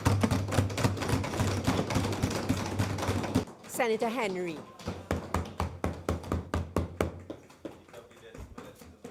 Okay. Thank you, Madam President, for allowing me to join this debate and to support the Finance Minister in his effort, as he explained, in terms of deterring consumption of tobacco and alcohol products, and also raising revenue for the state. I will be relatively brief, as I just want to make a few points. And I had planned to respond extensively to Senator Wade Mark, but as usual, he said very little in a long time, used up a full 40 minutes to say nothing much. And I wouldn't take 40 minutes to say nothing. And so it allowed me to keep my contribution relatively short, right? Because I really couldn't see why it took 40 minutes to say you question the legality of the process. Senator Shriki soon did it in 3 minutes. And we all got the point. So, but seriously, Madam President, I think what we have today is, of course, a very straightforward measure in terms of increasing government revenue and increasing and deterring consumption of potentially harmful substances. These, when we increase taxes on tobacco and alcohol, generally in many parts of the world, these are known as sin tax. So you tax the sinners, so you put tax on sinners for consuming alcohol and tobacco. So the minister is on good ground, as he pointed out, in terms of taxing the sinners.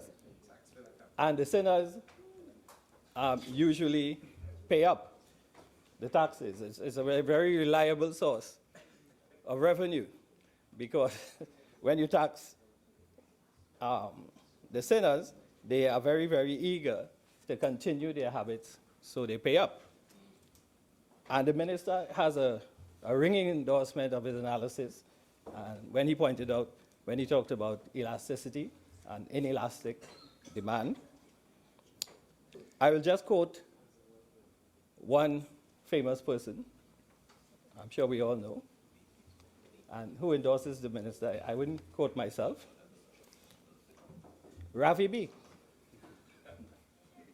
He said, they raised the price of rum in the budget, but the money still can't done from my pocket. Excellent analysis. Quite true. Right? That's what he said. Right. Now, of course, some people may say that's encouraging people to drink alcohol, but as we're hearing in the crosstalk, it's basically an acknowledgement that the minister's analysis was correct in terms of the people who want to, yes. inelasticity. So when you know, in the larger context, I must say that one of the reasons we are here and having to scrape and scratch for revenue, apart from the obvious decrease in oil prices and so on, that we have noted several times before, it was, again, we must note, and you can't get away from it, the tremendous irresponsibility of the last government, who spent every cent that was generated between 2010 and 2015 and left us with no savings, no net national savings in 5 years. So we had very little to weather the storm. When the financial crisis hit in 2009, there were tremendous surpluses at the central bank that were built up between the period 2002 to 2008, and we were able to weather that storm relatively easily. In fact, many people did not even notice that there was a recession. And then the oil prices increased. Now, I know someone on the opposite side is going to jump up and say we put money in the Heritage and Stabilization Fund. And I've said it about 10 times since then. That is not so, that is not accurate. That is not savings. Anytime you run budget surpluses for all the years you're in office, there is no savings. Okay? So when the money you put into the Heritage and Stabilization Fund would be like if you borrowed to put in the account. There is no savings. You save nothing. Right? Get that. Well, in opposition, I went to great lengths to explain it to the government at the time. And then to come here and hear the opposition now keep saying that they save money. It's just ridiculous. It's nonsense. You could see it in the IMF reports. You don't even have to take my word for it. Okay? So there is nothing. And some of you, I don't know who you're listening to, keep trying to mislead the population and say that you save nothing. Anytime you spend, many, many times, after I sit down, somebody jumps up and say, look, we put money in the Heritage and Stabilization Fund. Inevitably, this is about the 7th occasion I'm speaking on this. Or something related to this. Because I was the one who used to sit over there and say, you weren't saving any money, and you were spending everything we earned. You ran budget deficits deliberately for 5 years in opposition, in government, sorry, right? So there is nothing to talk about in terms of savings. Right? When oil prices average $100 or so between 2011 and 2014, you had a good time. So you left us in a difficult situation, and hence the need to raise revenue. Now, in terms of the motions, as I said, it's relatively simple and straightforward. We will try to raise revenue in a variety of ways, and this is just one. Also, let me just respond quickly to Senator Sri Kishoon on one point, where he took the minister to task somewhat for say that revenue increased between December and October and December, and that somehow we had missed the mark and so on because of the high consumption during Christmas time. But the seasonality concept was accounted for because he compared it with the same period in 2015. Yes, that's what you did. I heard it myself. Yes. It's season to season, so the seasonality was already accounted for. Yeah, right. In terms of the upswing in alcohol sales at Christmas, yeah, you compare Christmas to Christmas, and that's it. You didn't compare Christmas to Easter. The length. The length. Henry? Yes. Senator Henry? Yes. To whom are you speaking? Thanks. Thank you, Madam President. So yes, Madam President, the Honorable Minister compared the corresponding periods of the year which accounted for the seasonality and therefore was on solid ground. Okay? Now, one of the things that we have to understand about the whole concept of taxing alcohol and so on, as a somewhat of a limer myself, I think that when we look at the economy in this time, and Senator Shrikusun made reference to the point of when the economy is in a downturn, people might drink more alcohol, according to some studies, so on, which may be correct, I believe. But in Trinidad and Tobago, one of the things we have to look at, and the minister mentioned the fact that beer sales and the revenue from beer sales was up significantly over the 3-month period since the new prices went in. And you know, beer is something that is primarily consumed by younger drinkers, and that is an important fact, I think, in terms of what we see happening today. Because as a often peruser of the Lyman spot on the avenue, I do my economic research. You know, it's very important to have empirical analysis, you know, to have empirical information. And you see that given the downturn, you have to, especially important for economists like myself, to be on site.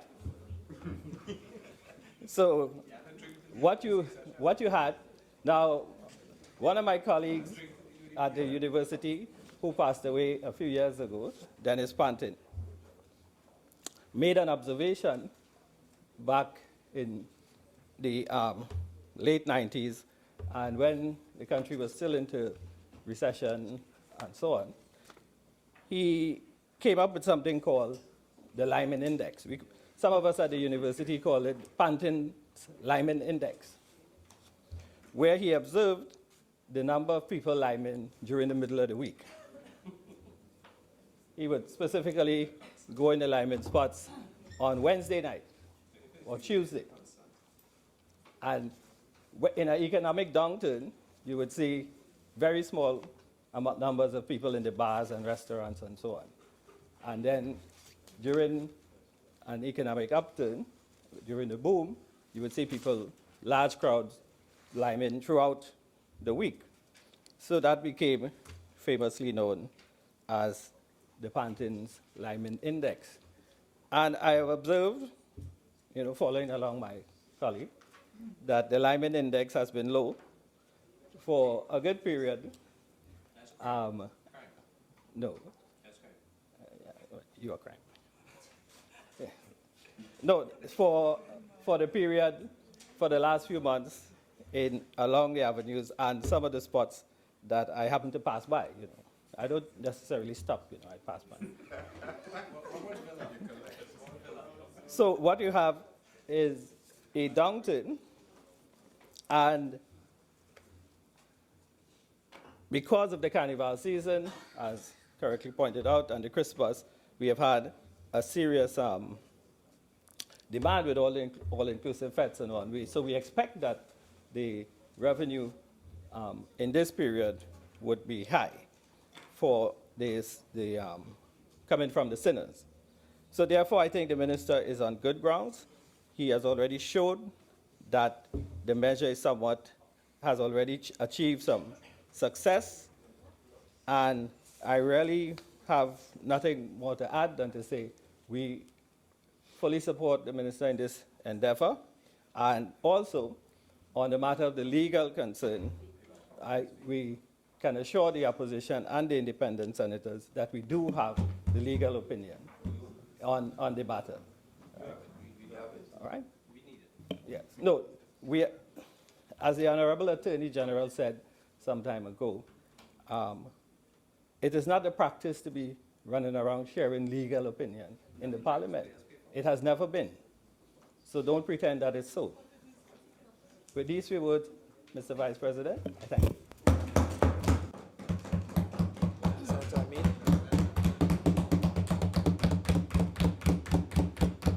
Thank you very much. Mr. Vice President, I rise this afternoon to contribute to this debate where there is a proposal to increase the customs import duty and the excise general provisions, taxes on cigarettes and tobacco products and alcohol. Mr. President, Mr. Vice President, years ago there was something called the road improvement tax, where at the pump a percentage was paid towards the road improvement fund. Part of that fund went towards local government authorities, regional corporations, and part went to the Ministry of Works for repair and construction of roads, the road improvement fund. In some countries where their objective is to decrease carbon emissions, the government may increase taxes on vehicles with high emissions and decrease taxes on vehicles with low emissions using green technology as an incentive to encourage its citizens to use vehicles with low emissions, and the objective is to reduce carbon emissions in that country. This afternoon, Mr. Vice President, I want to ask the Minister, what is your objective? What is your proposed planned benefit to Trinidad and Tobago by increasing the taxes on cigarettes, tobacco, and alcohol? I don't dispute that there are benefits, Mr. Vice Chairman, but I don't, Mr. Vice President, sorry. But I don't think that the minister or the government has clearly articulated its purpose, its intention, its objective, its plan in bringing this measure, another taxation measure, in the face of several other increased taxes brought on to the citizenry by this government. Mr. Vice President, there is no doubt that tobacco harms the health, the treasury, the spirit of Trinidad and Tobago.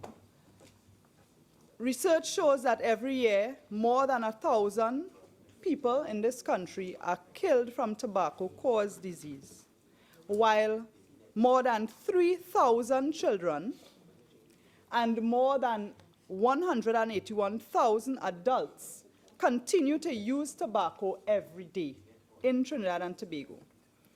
Complacency in the face of this tobacco epidemic will ensure the tobacco industry continues to run roughshod over the lives of the citizens of Trinidad and Tobago, and to ensure that the tobacco death toll will grow with each passing year. Mr. Vice President, 14.8% of men in Trinidad and Tobago, on average, are being killed by tobacco. And even though that is fewer than countries that are more wealthy,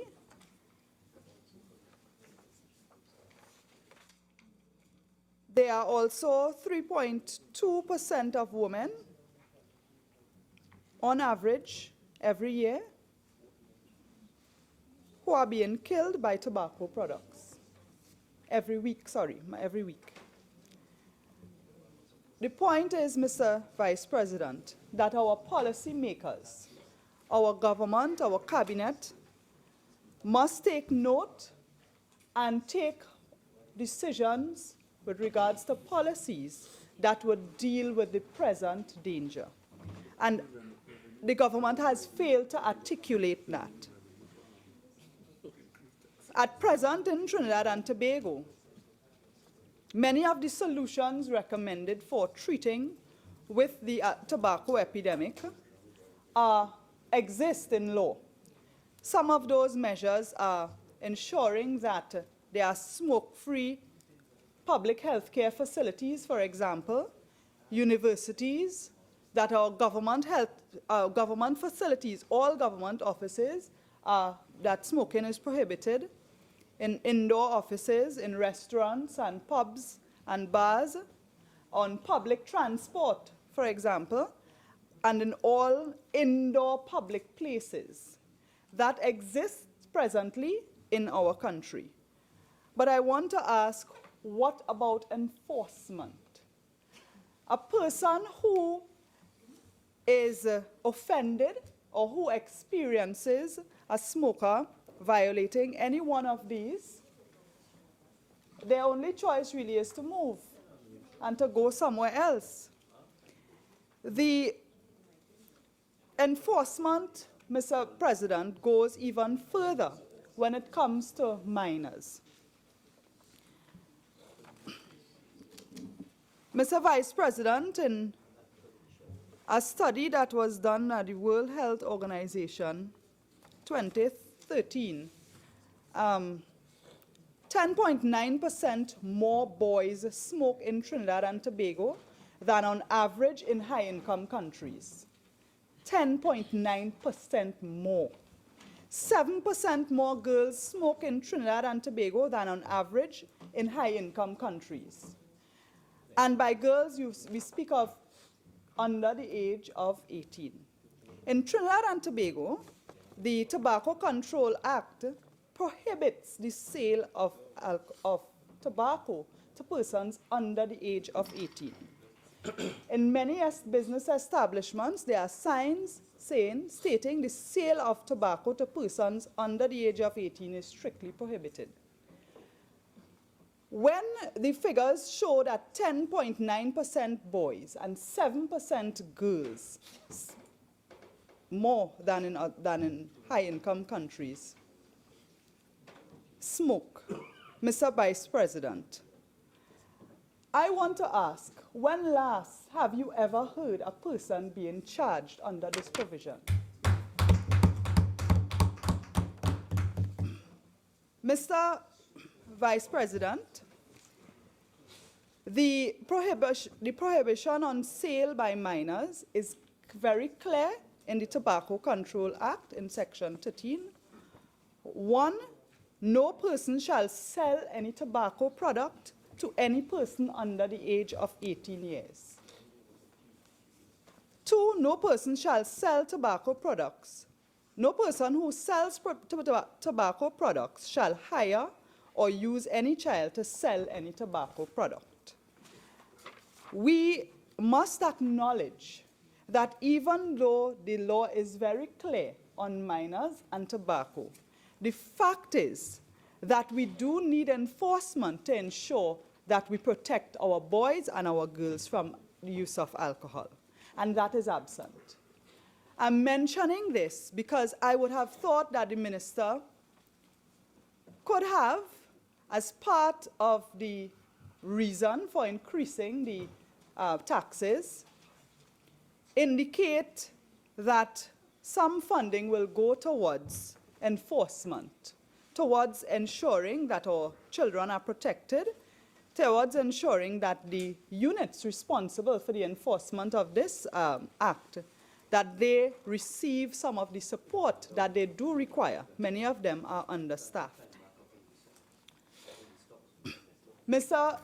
Vice President, the penalties prescribed in the Tobacco Control Act are spelled out in Section 37, and it indicates that any person who contravenes Section 13, which I read earlier, to 17, commits an offense and is liable to a summary conviction, to a fine of $50,000, or imprisonment for 3 months for the first offense, to $100,000, an imprisonment for 6 months for the second offense, and 3, $100,000, an imprisonment for 9 months on the third offense. Mr. Vice President, again I ask, when was the last time that any person was ever charged for these offenses that in terms of selling tobacco to a minor? The arguments with regards to tobacco and children are similar when it comes to alcohol. There are several organizations, non-government organizations, even community, organized community groups who work with their regional corporations, their local government councillors, who do work in terms of prevention, in terms of reaching out to those who are most at risk. Mr. Vice President, most children's first exposure to drinking alcohol in Trinidad and Tobago is often with a family member. And that is while they are in childhood. But later on, you have experimentation and many in university.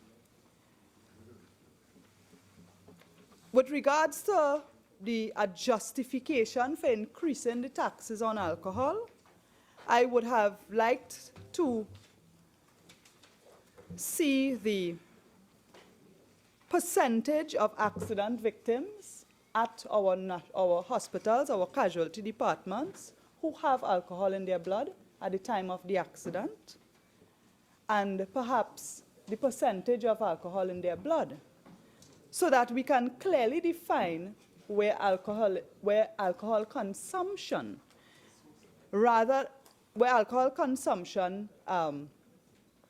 the role it plays in accidents. Because it is very clear to us when very horrific accidents occur. Very recently, we had a young mother and her 2 babies losing their lives at the Mausika intersection on the priority bus route. A young father widowed. And it is alleged that the driver who broke the red light was under the influence of alcohol. We have not been told whether a breathalyzer or blood alcohol tests were administered. But the fact is that many of our road accidents occur because of alcohol consumption and driving. But it is improper for us to speculate. It is improper for us to just rely on hearsay. The figures, the data must come to support what is being put forward. I know that recently, for example, the Minister of Works, in answering a question from the opposition, indicated that the ministry intends to work in collaboration with the Ministry of National Security to increase checks on the roads. Mr. Vice President, breathalyzer and increasing the number of breathalyzers is one measure that costs money because you have to pay for the breathalyzers, you have to pay the staff, you have to staff the unit and ensure that they are properly trained. And if the minister had come to the parliament to say we intend to use part of the proceeds from the increased taxes on alcohol towards training more technicians to use the breathalyzers on the road, or that we intend to buy more of the machines, more equipment, I could see that as being a firm plan as to the rationale behind the increase in alcohol. But we come here, Mr. Vice President, without that supporting reasoning. In addition to accidents, which by their very nature horrify us immediately, we also have many lifestyle diseases that are a result of alcohol consumption.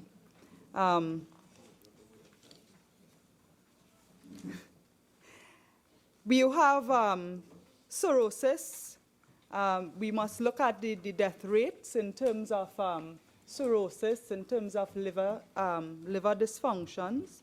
There are increasing number of people who are on dialysis, to the point where I recall in previous sittings, questions coming from the opposition to the Minister of Health with regards to a shortage of services for providing dialysis to persons with kidney failure. Now, I want to state very clearly that not all persons with kidney failure are drinkers or alcoholics. But the fact is, no, it's not always. Sometimes, sometimes there are other medical conditions that people suffer from. However, it is a well-accepted fact that alcohol consumption affects liver function negatively. And so we must look at those persons who have reached to the stage where they need dialysis and their causes. And of course, there is an economic consequence for Trinidad and Tobago, as well as for the families. Because for many people who are alcoholics, they spend a lot of their salaries, neglect their families, they spend their salaries on alcohol, and then later on, when their children become adults by the hook or the crook, as they say, these same children are now burdened, so to speak, with paying the fees for treatment and for dialysis. We must look at the social impact, not only in the short term in terms of, because in the short term you have domestic abuse, domestic violence, you have accidents, of course, which happen while under the influence, but in the long term as well, in terms of the effect on the families, in terms of the effect on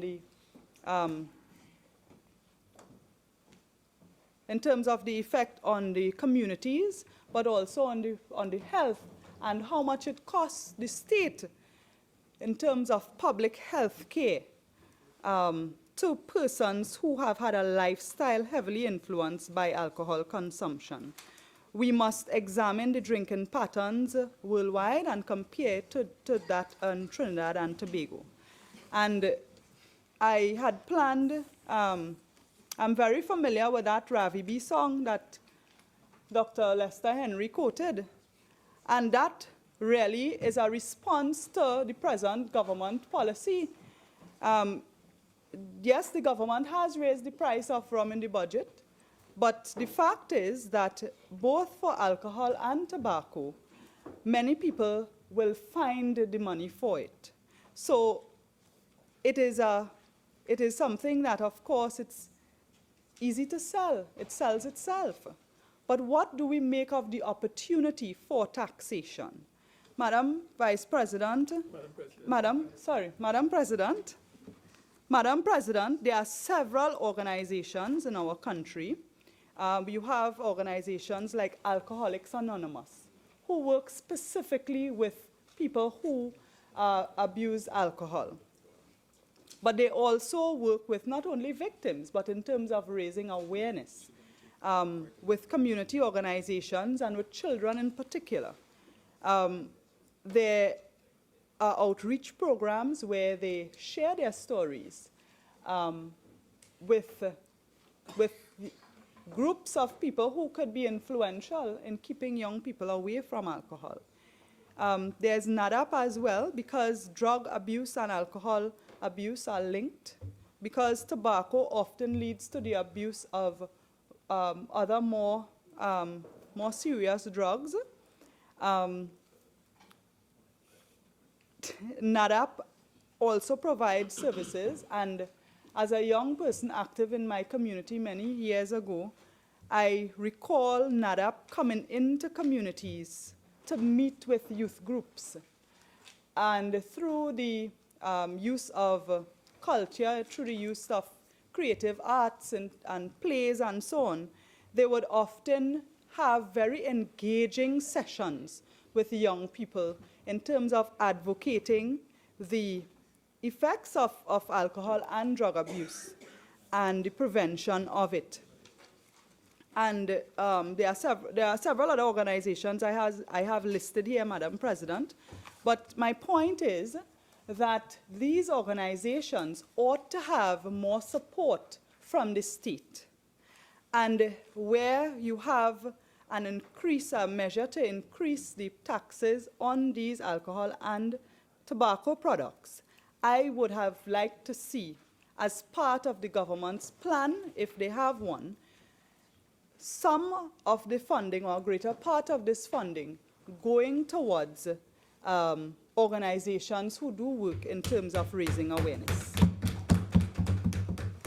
Madam President, while that is absent, you also have incidents of cancer and a significant increase in the number of cancer cases in Trinidad and Tobago. Cancer is a monster that really creeps up and steals the lives of people.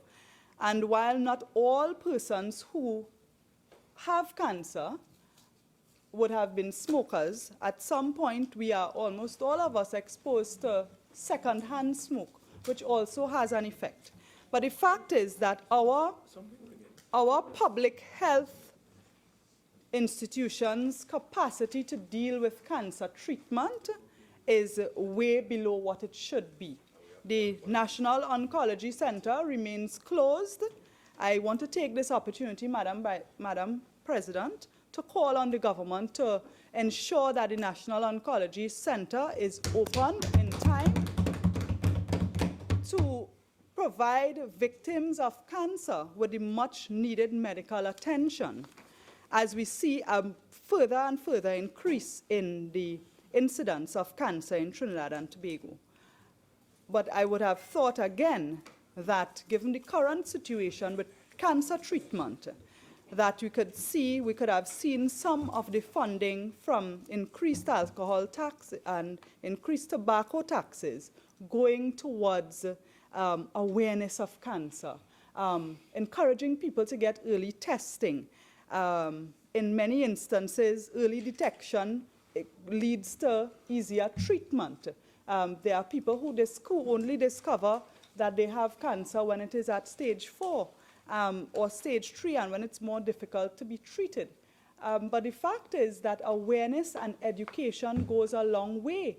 And I would have liked to see the government bring a planned, well-thought-out proposal to use proceeds from increasing the taxes on tobacco products towards raising awareness and prevention of cancer. But in this instance, Madam President, there is no suggestion or outline of any such plan. And personally, I can't support taxation for the sake of taxation. The government has to be a little more articulate with putting forward a plan. When you come and you say you want to increase taxes, studies show that it doesn't necessarily cause people to smoke less or drink less. So tell me what your plan is for increasing taxation on alcohol and tobacco. Madam President, at present we have a taxation of 25%. The World Health Organization benchmark for taxation on tobacco products is 75%. It means that countries are often encouraged to put taxes on these products. But the question comes as to what these taxes are going to be used for. So while Ravi B doesn't mind finding the money in his pocket, as does thousands of Trinidadians, Madam President, today I ask if the minister, in his wrapping up, could please share with us what is your plan, what is the social benefit of these proceeds from these taxes going to be used for in terms of fitting into the government's entire plan for the way forward, and to say that increasing the taxes will be used, that the taxes will be used towards something else, to me there's a question as to its acceptability. To say that increasing the prices of tobacco and alcohol would decrease its consumption, there are also questions about that. So, Madam President, with those words, I hope that by the time the minister,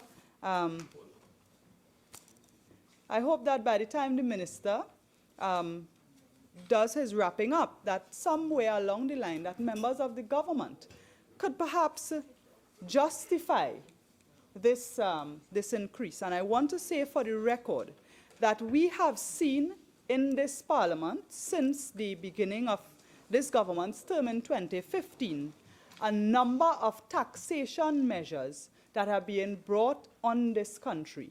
And while the citizens can accept that there are tough economic times ahead, the citizens of Trinidad and Tobago deserve value for their money. And as you continue to your term in office, I think you ought to show our citizens some kind of reasonable approach when it comes to taxation, or they will feel that you really have no plan and that your intention is to lift yourself while standing in a bucket. And there's a very famous quote by a former president of the US when it comes to taxation. Churchill, sorry, it was Prime Minister Churchill of England. So, yes. Yes, so Madam President, those are my few thoughts on this particular measure, and I trust that the members from the government who respond will be able to somehow satisfy the citizens in the explanation. Senator Dottin.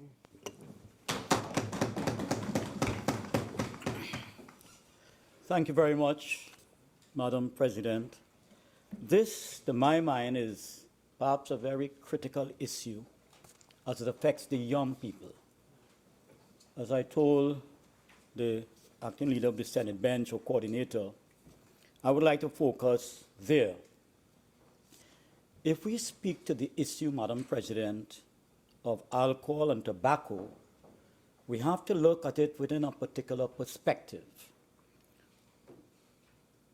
And that perspective involves polydrug use.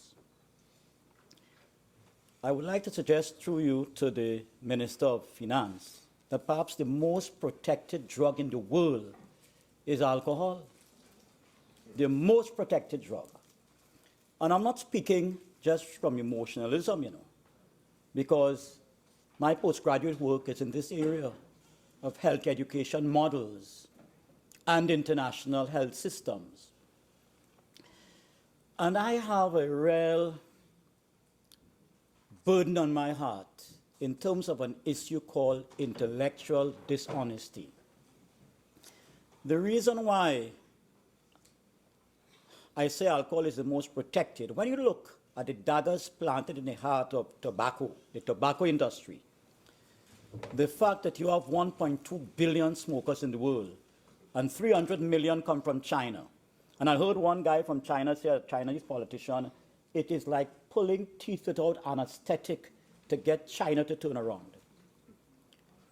When you look at all, Senator Amin mentioned some of the effects, catastrophic effects of this drug. And part of the problem in dealing with young people today on this issue, it has to go beyond legislation. Part of the problem is the issue of our classification of drugs as legal and illegal. Many young people ask me in the schools, I've been to 10 in the past 2 weeks, why we classify alcohol as legal and tobacco when it does so much harm? And I'm going somewhere with this, because while I support in principle the bill, it has to be more than just this. You have to handle addiction from two levels, rehabilitation and prevention. You have to handle this. And I'm saying today that this bill, in terms of trying to achieve something, there's an incompletion towards it. I also think if I should advise the Honorable Minister to you, Madam President, is that the issue of inelasticity, there are several reasons for it. And you mentioned a few, but you have a lot more in clinical literature. Let's go to the issue of 2 drinks a day. And unless we deal with these issues, the legislation will not accomplish very much. We don't even know what point we'll reach that will produce a leveling off. Because if I listen to the minister very well, Madam President, it appears to me he's saying the more you tax, the more the consumption. That is what I'm getting here. So that you might get money from the measure, but you mightn't get the desired effect until perhaps you tax more. One day we'll hear people coming here and saying, the government, that at last we have had a decrease in consumption, but you really want to get the money because there appears to be a desperation in that area. So that one has to look at that very carefully and very clinically. I mention this fact because I think right now in this country, we have to forget PNM, UNC, COP, TOP, POP, whatever. We have to forget that and deal with the issue of the young people in our country. Unless we are losing this battle of crime, and nobody wants to look at it, but the issue of mental health is a serious issue. Until we look at mental health, we're not going to save our young people. We're just not going to save our young people. So while I understand the thinking behind getting the extra revenue and putting a brake on these devastating practices and habits that are so addictive, there was a time they said nicotine wasn't addictive, and there was intellectual dishonesty with that too. And I want to talk some more about intellectual dishonesty, because let's look at alcohol. There has been this research, and you know what was done? In France, you expect anybody, a set of experts from France, to go against wine consumption, alcoholic wine consumption. And you know what was bad about that? What was horrible about that? They said 2 drinks a day. But let me tell you about that experiment, because I haven't heard anybody talk about it in the country. Let me tell you how they did that experiment. They compared present drinkers with past drinkers. They didn't compare present drinkers with those who never drank. They did the research, present drinkers and former drinkers. So that was sorry for making that noise. That was a real issue. And you know what is worse than that? The real preservative, the phytochemical in the grape, is something called resveratrol. And they were given C2H5OH, ethyl alcohol, the credit for heart, the improved heart condition with 2 drinks per week, when actually the issue was resveratrol in the grape juice. And they tell you how wicked the liberals in this world happen to be sometimes. How they are, and when they want to push an agenda. They came back a couple of years after and said, let's produce an anti-aging pill. And guess what was inside of that anti-aging pill? The same resveratrol that they denied had anything to do with the issue of protection and increased heart health. So the issue of intellectual dishonesty and the issue of protecting our young people. I'm amazed when I went to Illinois and looked at some rehab centers there. And by the way, that is something we have to look at. We have to look at 2 levels. If I could be corrected, but I only know of 1 mandatory drug rehab center in the Caribbean area, all right, and that is in Curacao. So that I run a rehab center, I'm chairman of a board of a rehab center in Matura, and I could tell you that people could walk in and walk out. I understand there are 2 rehab centers in the country that are using force, and they're breaking the law. But the authorities don't matter, because the problems are so intense with drug abuse that they don't matter that people go there and they use whatever strategy, but yet it is law breaking. So that we have to look at that very carefully. And I want to suggest to the government and the various ministries, you have to have a proper strategic plan for dealing with young people and the issue of drug prevention and rehabilitation. And because there's a paradox about it. Alcohol produces, as the senator said, cirrhosis of the liver. It deals, the prefrontal cortex that deals with executive action. Alcohol attacks that center. The reason why you have problem maintaining a center of gravity is because of the attack on the cerebellum, which we call the hindbrain. Now, when you compare all of that, and a lot of young people don't even know that. so that we have to have a strong strategic plan for educating young people, insulating them from the scourge of these legal drugs. Because let me tell you something. When you compare alcohol with cocaine, there ain't much difference, in terms of the potency of the toxic substances inside those drugs. I'm talking about the legal drugs right now. So you have to look at that. And I'm suggesting to you that the Ministry of Education, Ministry of Health, Ministry of Youth and Sport must come together to present a cohesive, integrated plan to rescue young people from these negative lifestyle practices. And it must be something where we forget our political labels and the present political adversarial climate to save the young people and families in our society. I feel my role as a pastor here and as an independent senator temporary should be to motivate parliamentarians to think of the country before elections, to think of, you know what I find we are doing right now? We are living from election to election. We're not living from this generation to the next generation to the next generation. We're not even talking about role modeling in how we are moving in the society. So I want to suggest this model as something to be looked at seriously as you deal with alcohol and tobacco and the other drugs. And to be frank with you, hardly have people using a legal drug alone, They're using a legal drug and an illegal drug. So you have cocaine, the marijuana, the black cigarette, and then you mix the heroin, which is in the country.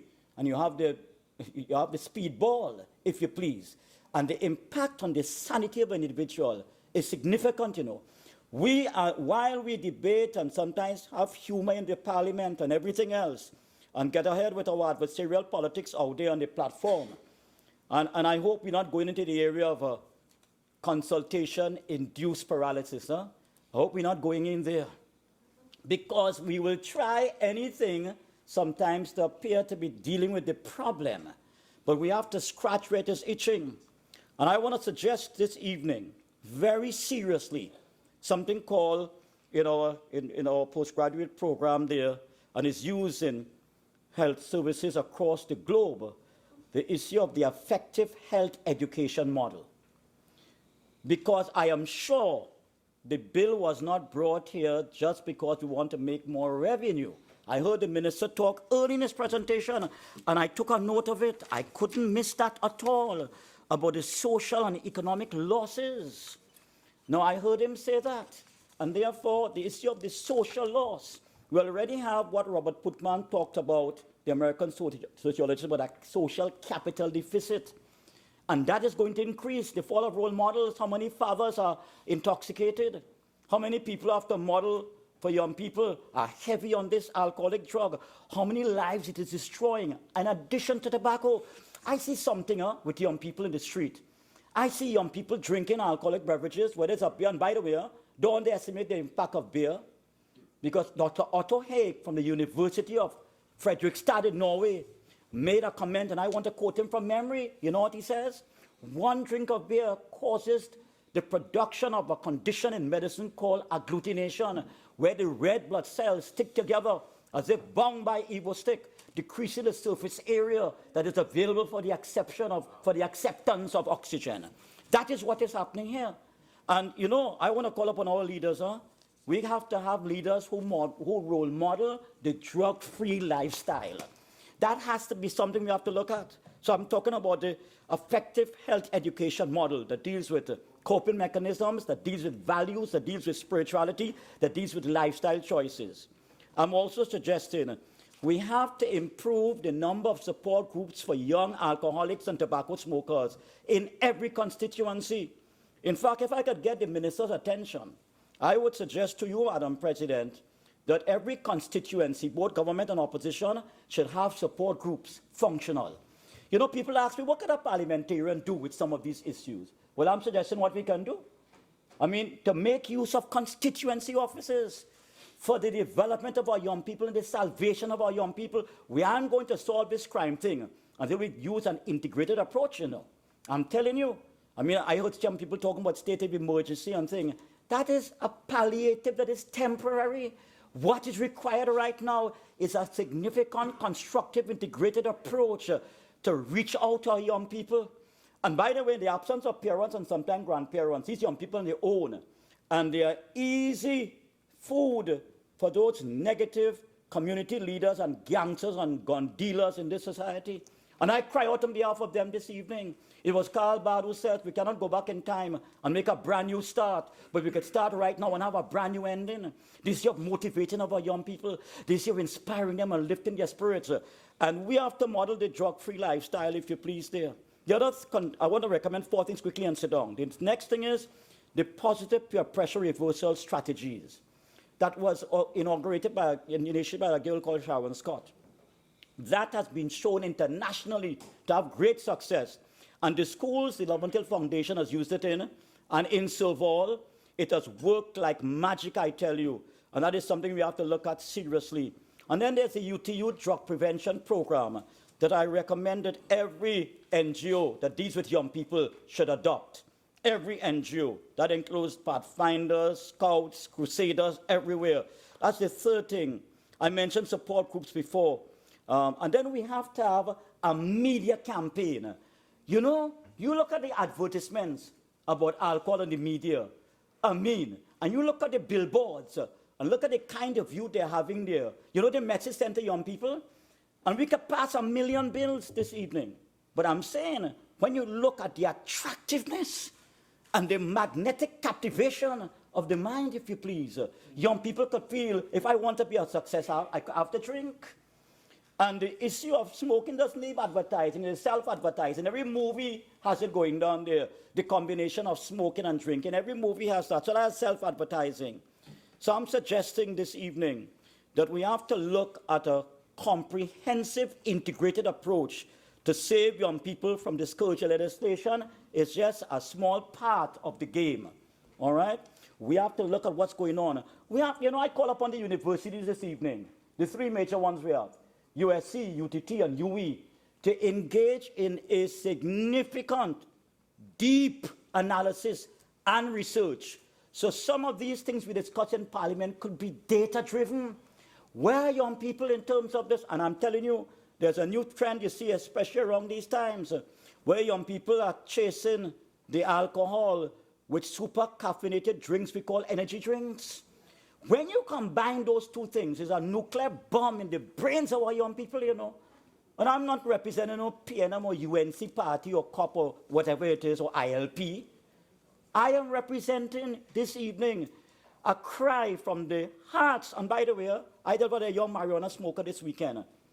And this boy from a prestige school, I mean, I don't know what we call prestige schools. They have the same problems as the non-prestige schools.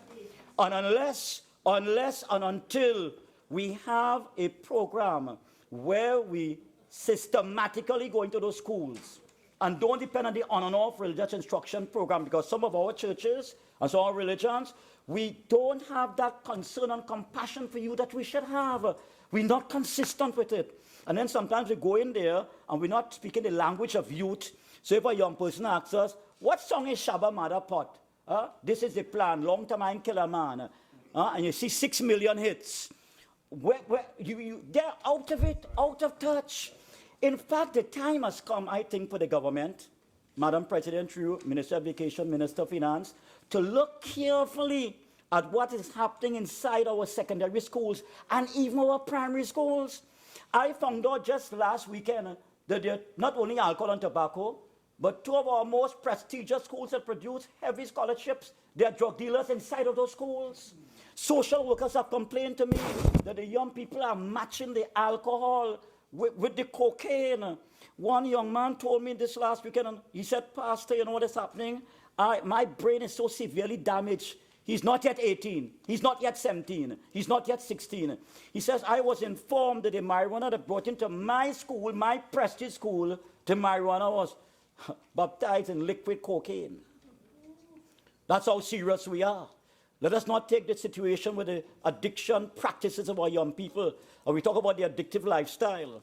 So I'm recommending that in our constituency offices and in our churches too, there should be support groups. I'm recommending we must have models from all the sectors of the society going into the schools to motivate the young people. I'm suggesting the effective health education model. To tell you how complex this thing is, the last thing I want to mention, I think I will take about 5 more minutes, Dr. Daniel Amen. Dr. Daniel Amen has done the most critical research through a process called SPECT. It's new technology. It is better than the MRI, magnetic resonance imaging. It is better than the CT scan. It's called SPECT. It's single photon emission computerized tomography. That is what it is.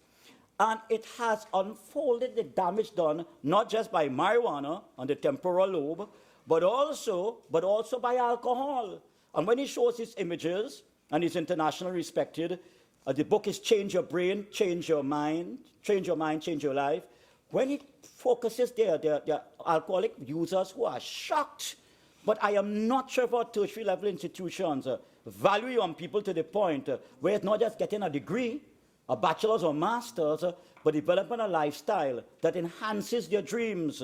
I want to close off with this. There's an article in the Psychology Today journal, all right, December 2016. And you know what the topic of it is? Increasing cognitive function may improve addiction treatment outcomes. Where addiction research is going now on alcoholism and illegal drugs, where it is going right now, and I want to repeat the term, increasing cognitive function may improve addiction treatment outcomes. There were two Indian researchers some years ago. They're both dead now, Lal and Lal. And they were saying perhaps it is not the marijuana or the alcohol creating the dysfunctional mind, but sometimes the mind is already dysfunctional, and the alcohol and marijuana and tobacco advantages it. Well, whatever advantage, the condition already existing. But this recent research by Veena Kumari, all right, PhD, in the field of health education and impact on the brain of dangerous substances, including alcohol, tobacco, cocaine, ecstasy, etc. She says some of the poor inhibitory control might already exist as a risk factor that preceded the alcohol use and the cocaine use. She's suggesting that.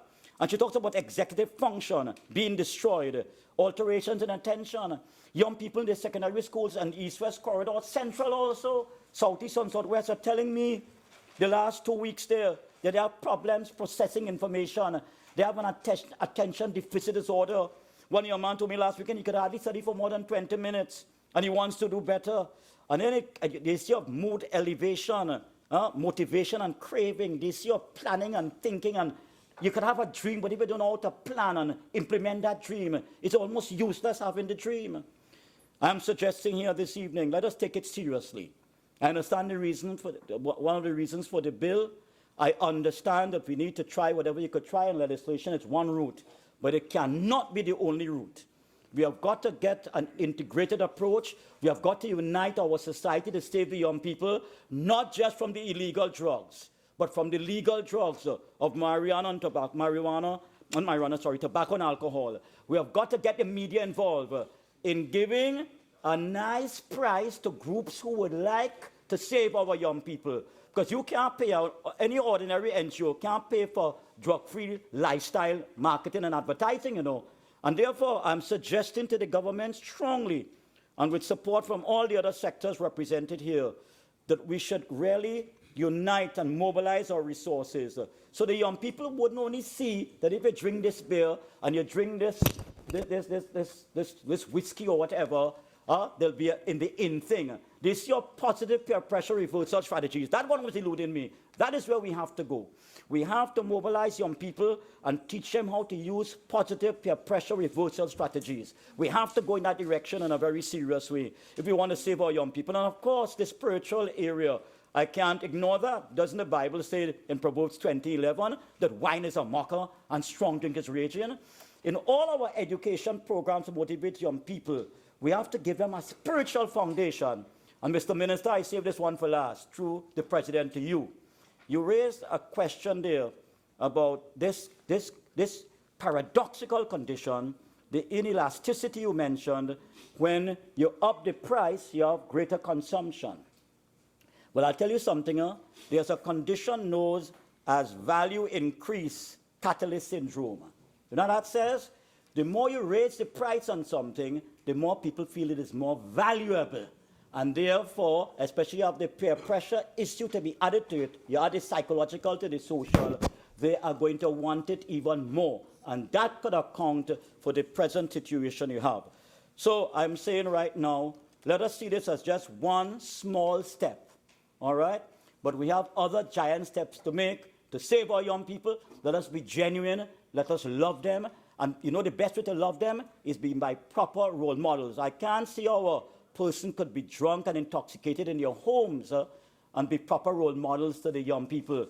In fact, I would suggest no alcohol at all in our public functions whatsoever. If we are serious about this, if we are serious about saving money, and I'm suggesting to you that all of us, I hope I'm not coming across as I feel superior to anybody. I just have a heart for the young people. I work for 15 youth groups in this country, including Silval, AA, you know what I mean, YTEP, and all the groups there, Pathfinders, everybody. I work for all of them, and I do it for free also, and I'm happy to do it because I feel it's my mission in life. If we believe our coming here is a divine mission and a divine intervention to save young people, we're going to change our approach. May God bless you, and I thank you very much. Honorable Senators, I think this is a good time to take the tea break. So we will suspend for tea and we will come back at 5 minutes past 5.